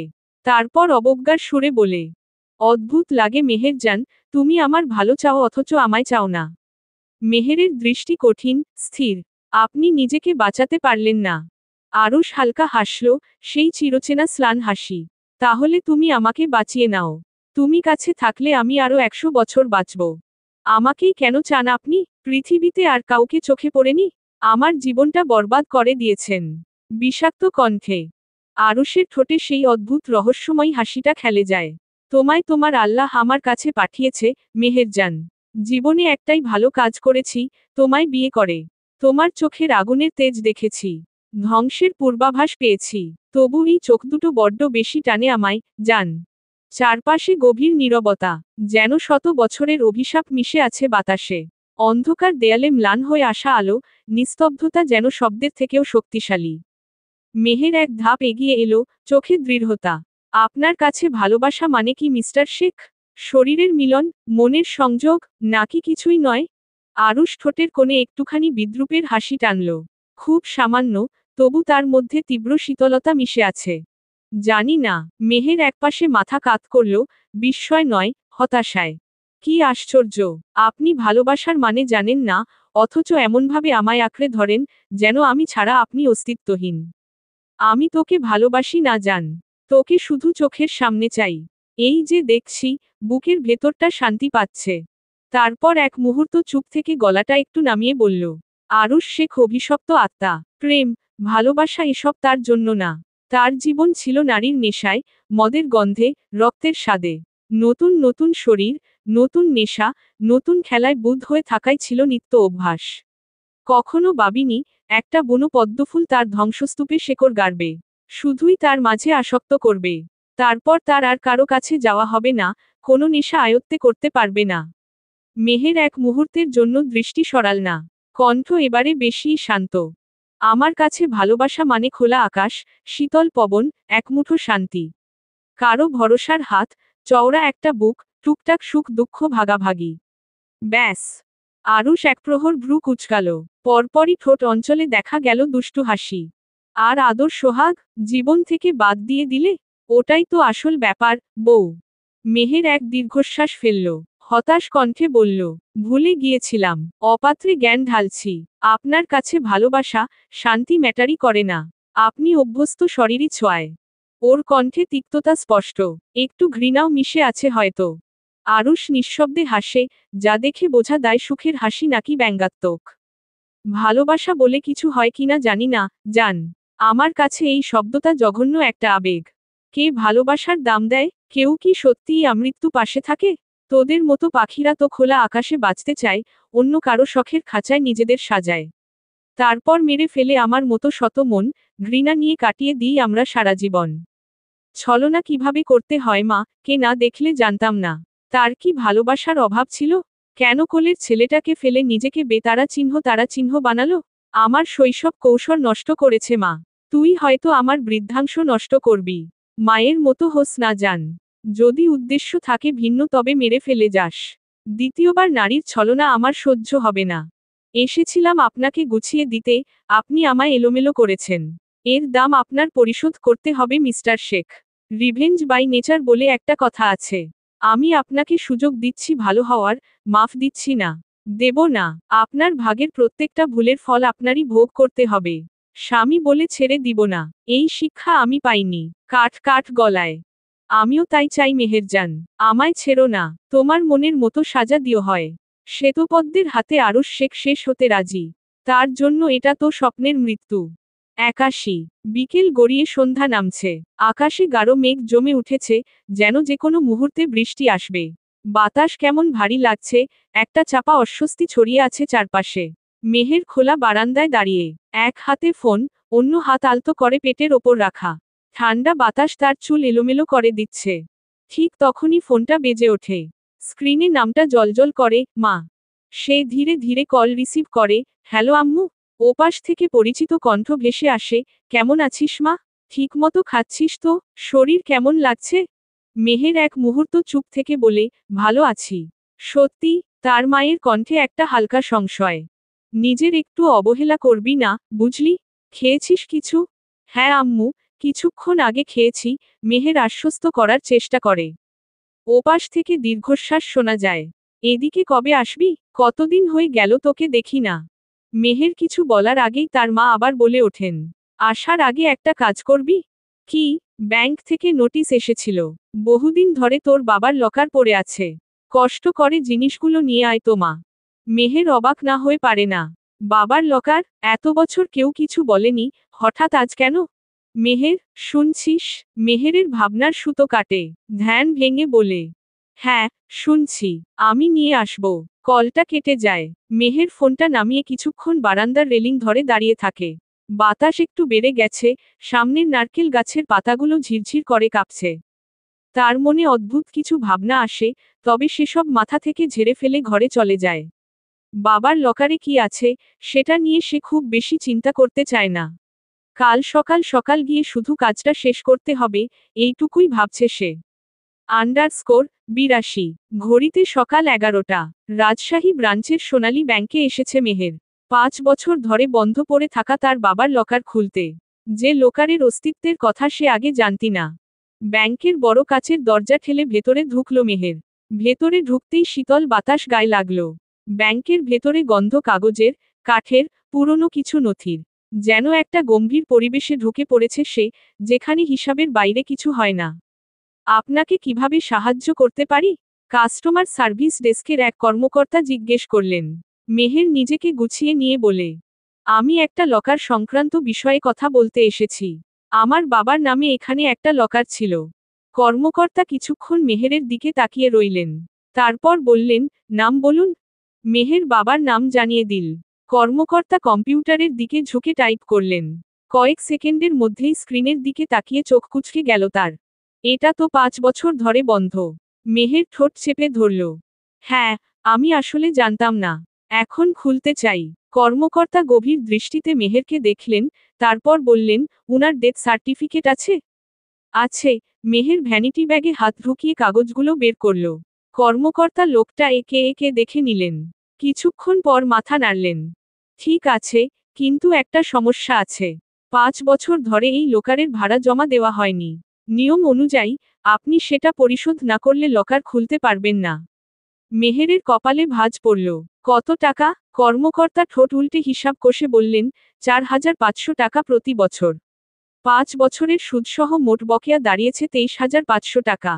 মেহেরের শ্বাস যেন গলায় আটকে গেল। এত টাকা! তার মতো বেকারের জন্য এ তো পাহাড় সমান বোঝা। একসাথে 23,000 টাকা কোথায় পাবে? মেয়েটা একটু ইতস্তত করে, গলায় অনুরোধের সুর মিশিয়ে বলে, একটু কমানো যায় না? কর্মকর্তার মুখের বিরক্তি স্পষ্ট। কাঠখোট্টা গলায় উত্তর দিলেন, দুঃখিত, ম্যাম। নিয়ম পরিবর্তন করা আমাদের হাতে নেই। মেহের থমথমে মুখে দাঁড়িয়ে রইল। টাকা তো দিতেই হবে, কিন্তু এখন তার হাতে মাত্র 4,300 টাকা। যাওয়ার সময় মাহির জন্য কিছু কিনতে হবে, মায়ের ওষুধ, ফলমূল, সবই এই সামান্য টাকায় চালাতে হবে। আর যদি দিয়েও দেয়, তবুও কম পড়ে 18,200 টাকা। এক মুহূর্ত চুপচাপ দাঁড়িয়ে থেকে গভীর চিন্তায় ডুবে গেল সে। অন্য কোনো উপায় নেই। দোনামোনা করতে করতে শেষ পর্যন্ত ফোনটা বের করল। আঙুল ঠোঁটে ছুঁয়ে খানিকক্ষণ ভাবল, তারপর আর দেরি না করে বাইরে এসে কল করল আরুষকে। রিং বাজতেই ওপাশ থেকে গাঢ়, স্বাভাবিকের চেয়ে খানিকটা চটুল কণ্ঠে ভেসে এল। কি ব্যাপার, মিসেস শেখ? আপনাকে তো কখনো ফোন করতে দেখি না। আজ কি আমায় মিস করছিলেন? এক্ষুনি চলে আসব? তার স্বরের অদৃশ্য হাসি যেন ফোনের এপাশে বসেই মেহের টের পেল। দাঁতে দাঁত চেপে বিরক্তি সামলাল সে। ব্যাংকে এসেছি, সংযত কণ্ঠে বলল, বাবার লকার খুলতে। বকেয়া পরিশোধ করতে বলছে। আমার টাকা লাগবে। মেহেরের কণ্ঠের চাপা জোরটা আরুষের থেকে আড়াল হল না। আরুষের গলা মুহূর্তেই গম্ভীর শোনাল। কত টাকা? 23,000। আর কোনো কথা নয়। ওপাশ থেকে নিঃশব্দে কল কেটে দেওয়া হলো। মাত্র 2 মিনিট পেরোতে না পেরোতেই মেহেরের ফোনে মেসেজ ভেসে উঠল। আপনার অ্যাকাউন্টে 1 লাখ টাকা জমা হয়েছে। তারপরই আরেকটা ভয়েস মেসেজ। আমার সবকিছু শ্বেতপদ্মের। আমতা আমতা কিসের? সে চাইলে আমার গোটা রাজত্ব তার নামে লিখে দেওয়া হবে। আরুষের কণ্ঠস্বর নরম অথচ দৃঢ় অথচ আশ্রয়দায়ক। ঠান্ডা লোহার মতো শক্ত অথচ গাঢ় এক উষ্ণতা লুকিয়ে আছে সেখানে। মেহেরের ঠোঁট কেঁপে উঠল। ঠোঁট নয়, ফাঁকা হয়ে এল, বুকের মাঝে যেন কেউ ধাক্কা মেরে এক তীব্র অস্থিরতা ছড়িয়ে দিয়েছে। এই পুরুষটা এত অবলীলায় বলে দেয় কথাগুলো, যেন 23,000 নয়, 23 কোটি চাইলেও দ্বিতীয়বার ভাবত না।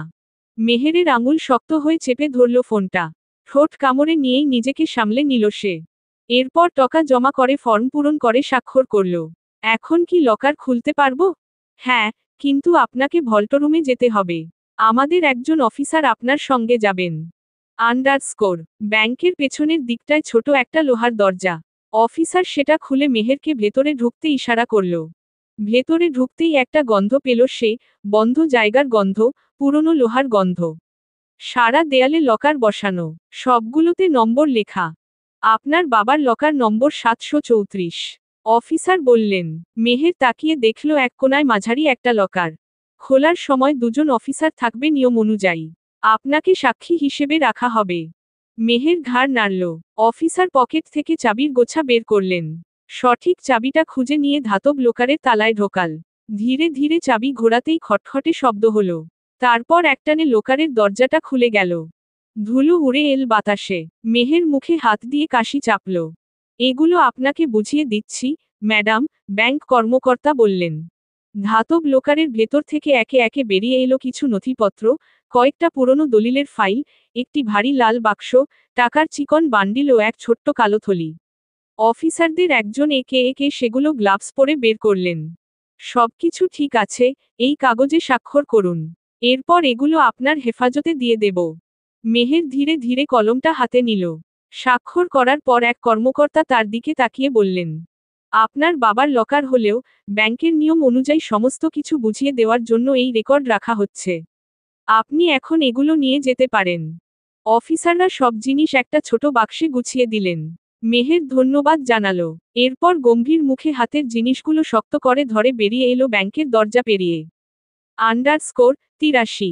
মেহের দরজা বন্ধ করতেই ঘরজুড়ে নীরবতা নেমে আসে। তার হাত কাঁপছে, বাবার রাখা শেষ চিহ্নগুলোর ভার ভীষণ। হাতে রাখা যায় না। বুকের ভেতর চাপা পড়া দুঃখ কখন যেন জল হয়ে ঝরে যায়। মৃত্যু কি অদ্ভুত। 5টা বছর আগেও সে বাবার কোল পেয়েছে, বাবার ঘ্রাণ পেয়েছে, শাসন উপদেশ সব পেয়েছে। আর আজ, সব অতীত, স্মৃতি। মেহের টেনে টেনে শ্বাস নেয়। কাঁদলে চোখের দৃষ্টি ঝাপসা হয়। বাবার সম্বলটুকু সে সস্ত দেখতে চায়, উঠে চায়। দীর্ঘ 5 বছর ধরে লোকারের ভেতরে থাকা জিনিসগুলো একে একে বের করতে শুরু করে মেহের। প্রথমেই তার আঙুল স্পর্শ করে একটা পুরনো খাম, মলিন, কিছুটা ভাঁজ পড়া, কিন্তু বাবার স্পর্শ যেন এখনো এতে লেগে আছে। খাম খুলতেই বেরিয়ে আসে একটি চিঠি, যা ওর নাম ধরে শুরু করা। মেহের মা, এই চিঠি যখন তুমি হাতে পাবে, তখন আমি আর জীবিত নেই। কিন্তু তাতে কি, আমার মেয়ে কখনো দুর্বল হবে না, তাই না? বাবা সবসময় আছে। চিঠির অক্ষরগুলো ঝাপসা হয়ে আসে মেহেরের দৃষ্টিতে। বাবার কণ্ঠ যেন প্রতিটি লাইনের ভেতর থেকে ভেসে আসছে। পৃথিবী তোমাকে অনেক কষ্ট দিতে চাইবে, কিন্তু তুমি যেন ভেঙে পড়ো না। বাস্তবতা কঠিন, তাই তোমাকেও তার সাথে লড়াই করার মতো শক্তিশালী হতে হবে। কখনো যদি জীবনে ভালোবাসা আসে তবে সাদরে তাকে গ্রহণ করবে। ভালোবাসা দুর্বলতা নয় মা, ভালোবাসা শক্তি। মনে রেখো, যে তোমায় সর্বস্ব দিয়ে আগলে রাখবে, চোখের আড়াল করবে না, সেই তোমার ভালোবাসা। তুমি চোখ বন্ধ করে বিশ্বাস করতে পারো, কেবল সেই তোমার আপনজন। মেহেরের চোখ দিয়ে গড়িয়ে পড়ে এক ফোঁটা জল। বাবার হাতের লেখা ছুঁয়ে দেখে সে, আঙুলের ছোঁয়ায় কাগজের স্পর্শে বাবাকে খুঁজে পাওয়ার চেষ্টা করে। সেই চিঠিটা বুকের কাছে চেপে ধরে রাখে অনেকক্ষণ। ধীরে ধীরে বাক্সের অন্য জিনিসগুলো বের করে। মেহের এরপর হাতে একটা মিডিয়াম রুবিক্স কিউব তুলল, যার গায়ে অসংখ্য আঁকি বুকি করা। রং জায়গায় জায়গায় চটে গেছে। কেন বাবা এটা রেখেছিলেন? কি বিশেষত্ব আছে এতে? এটা সলভ করা বেশ টাফ হবে, কিন্তু সলভ করা উচিত। তার বাবা খুব বুদ্ধিমান জার্নালিস্ট ছিলেন। হতে পারে এটায় কোনো কোড লুকানো, যা বাবা তাকে জানাতে চেয়েছে কিন্তু সরাসরি বলে যাননি। সেটা মেহের খুঁজে বের করুক, তাই চেয়েছে। রুবিক্স কিউব রেখে একগুচ্ছ পুরনো নথিপত্র, কিছু সাংবাদিকতার কাগজপত্র, অর্ধেক লেখা কিছু আর্টিকেল, কিছু অজানা তথ্যের নোটগুলো নেড়েচেড়ে দেখল মেহের। একটা ফটো অ্যালবামও আছে। বাবার হাতের ছোঁয়া লেগে থাকা কিছু ছবি, সুখের দিনগুলোর প্রতিচ্ছবি। মেহের ছোট্ট ছিল তখন। মা বাবার মাঝে বসে হাসছে। বাবার চওড়া হাসি, মার শান্ত মুখ। নথিপত্রের স্তূপে আঙুল বোলাতে বোলাতে হঠাৎ থমকে গেল মেহের। হলদেটে হয়ে যাওয়া কিছু পুরনো কাগজের মধ্যে তার দৃষ্টি আটকে গেল একটা ডায়েরির ওপর। ধুলো সরিয়ে সেটি তুলে নিয়ে দ্রুত পৃষ্ঠা উল্টাতে লাগল সে। হঠাৎ পাতার ফাঁক থেকে নিচে পড়ে গেল একটা কালো খাম। মেহের দ্রুত কুড়িয়ে নিতেই ভেতর থেকে বেরিয়ে এলো কিছু সাদা কালো ছবি। একটায় তার বাবা, নৌশাদ হোসাইন, দাঁড়িয়ে আছেন এক কিশোরের পাশে। ছেলেটির শরীরে অসংখ্য পুরনো ক্ষতের দাগ, চোখে ভয় আর রাগের এক অদ্ভুত মিশ্রণ। মেহের কিছুক্ষণ তাকিয়ে থাকল ছবিটার দিকে। কোথায় যেন এই মুখটা দেখেছে, কোথায়? তারপরই দৃষ্টি গেল ছবির পেছনে লেখা তারিখের দিকে। ফেব্রুয়ারি 2010। 2010। মাথার ভেতর দ্রুত হিসাব কষল সে। তখন তার বয়স মাত্র 8 বছর। অর্থাৎ আজ থেকে 18 বছর আগের ঘটনা।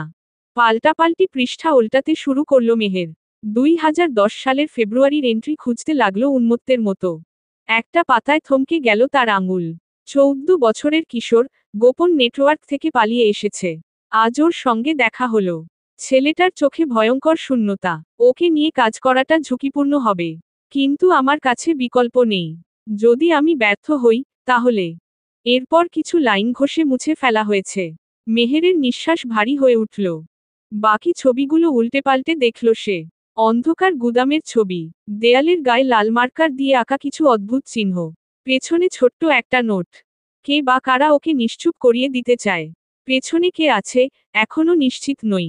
মেহেরের মনের ভেতর শীতল স্রোত বয়ে গেল। কিছু একটা আছে এখানে। আরেকটা ছবি তুলে নিল সে। একজন কিশোরের একক ছবি। সেটা হাতে নিয়েই শ্বাসবন্ধ হয়ে এলো প্রায়। কিশোরের চেহারা, চোখ, চোয়াল, শার্প ফিচারগুলো। না, না, এটা হতে পারে না। সে দ্রুত ছবিটা জানালার পাশে নিয়ে গেল। কাপড় দিয়ে ধুলো মুছে আলোয় ধরল। তারপর ঠোঁটের ফাঁক দিয়ে নিঃশব্দে বেরিয়ে এলো, আরুষ। মেহেরের আঙুলের ডগা কেঁপে উঠল। পুরো শরীর যেন হঠাৎ অবশ হয়ে গেল। বাবার ডায়েরিতে থাকা সেই কিশোর আর আরুষ, একই ব্যক্তি? কেন, কিভাবে? তার বাবা আর আরুষ একসঙ্গে কেন? কি সম্পর্ক তাদের? মেহের দ্রুত ডায়েরি উল্টে পড়তে লাগল। এবং তখনই একটি পাতার ভাঁজের মাঝে আটকে থাকা একটা চিঠি পেল সে। হাত কাঁপতে কাঁপতে খাম ছিঁড়ে বের করল চিঠিটা। মেহের মা, আমি জানি, তুমি এই চিঠি একদিন পড়বে।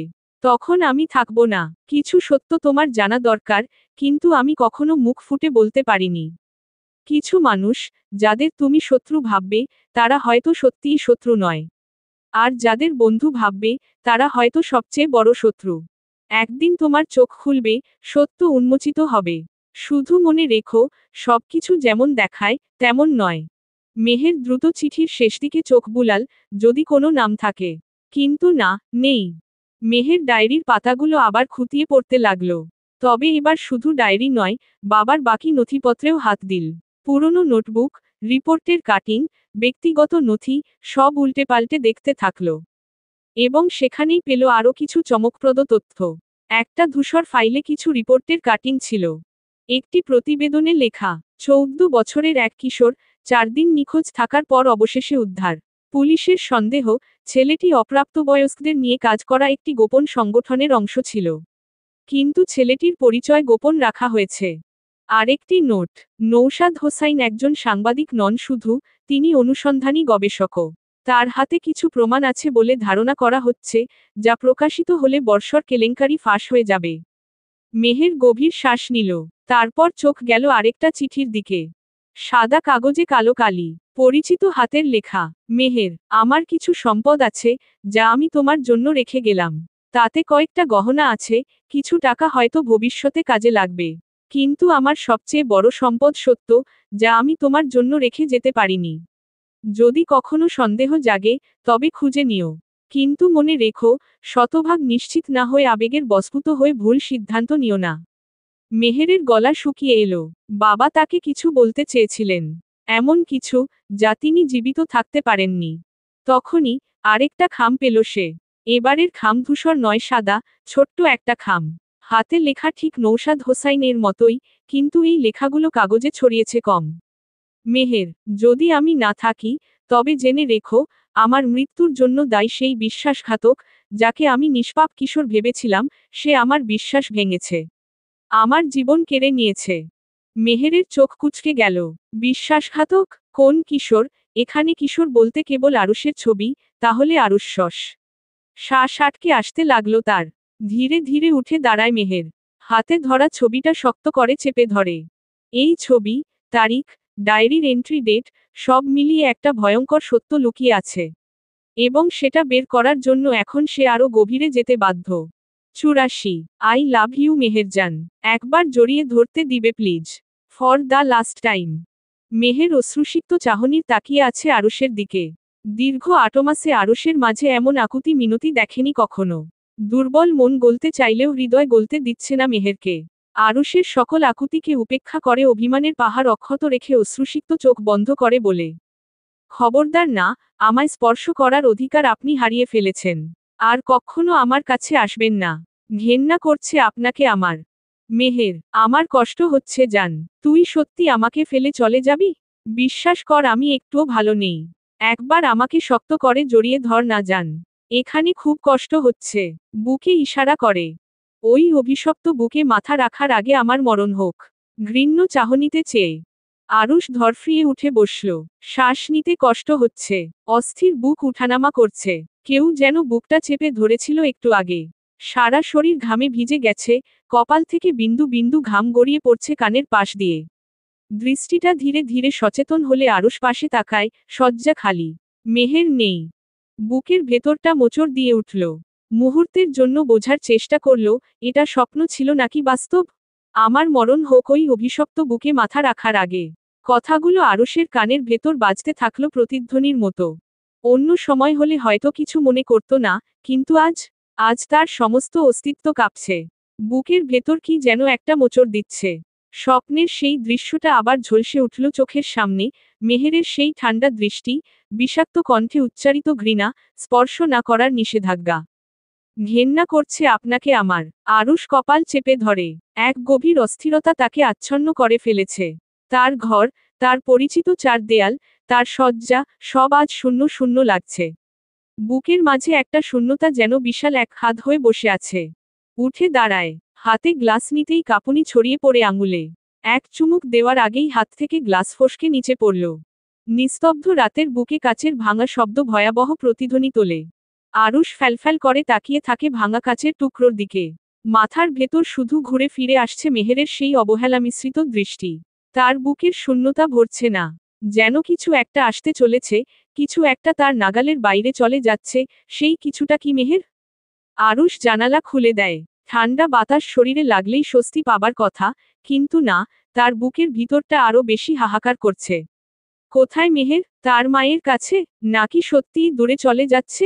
এই চিন্তাটা বুকের ভেতর বিদ্যুৎ চমকের মতো আঘাত করছে।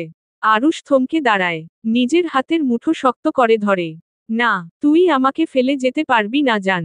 আরুষের চোখে একরাশ অন্ধকার নেমে আসে, শঙ্কিত হৃদয় ধুকপুক করছে। গলাটা শুকিয়ে গেছে। বুকের ভেতর তোলপাড় চললেও সিদ্ধান্ত স্পষ্ট। এই স্বপ্ন আমি সত্যি হতে দেব না। কখনো না। চলবে।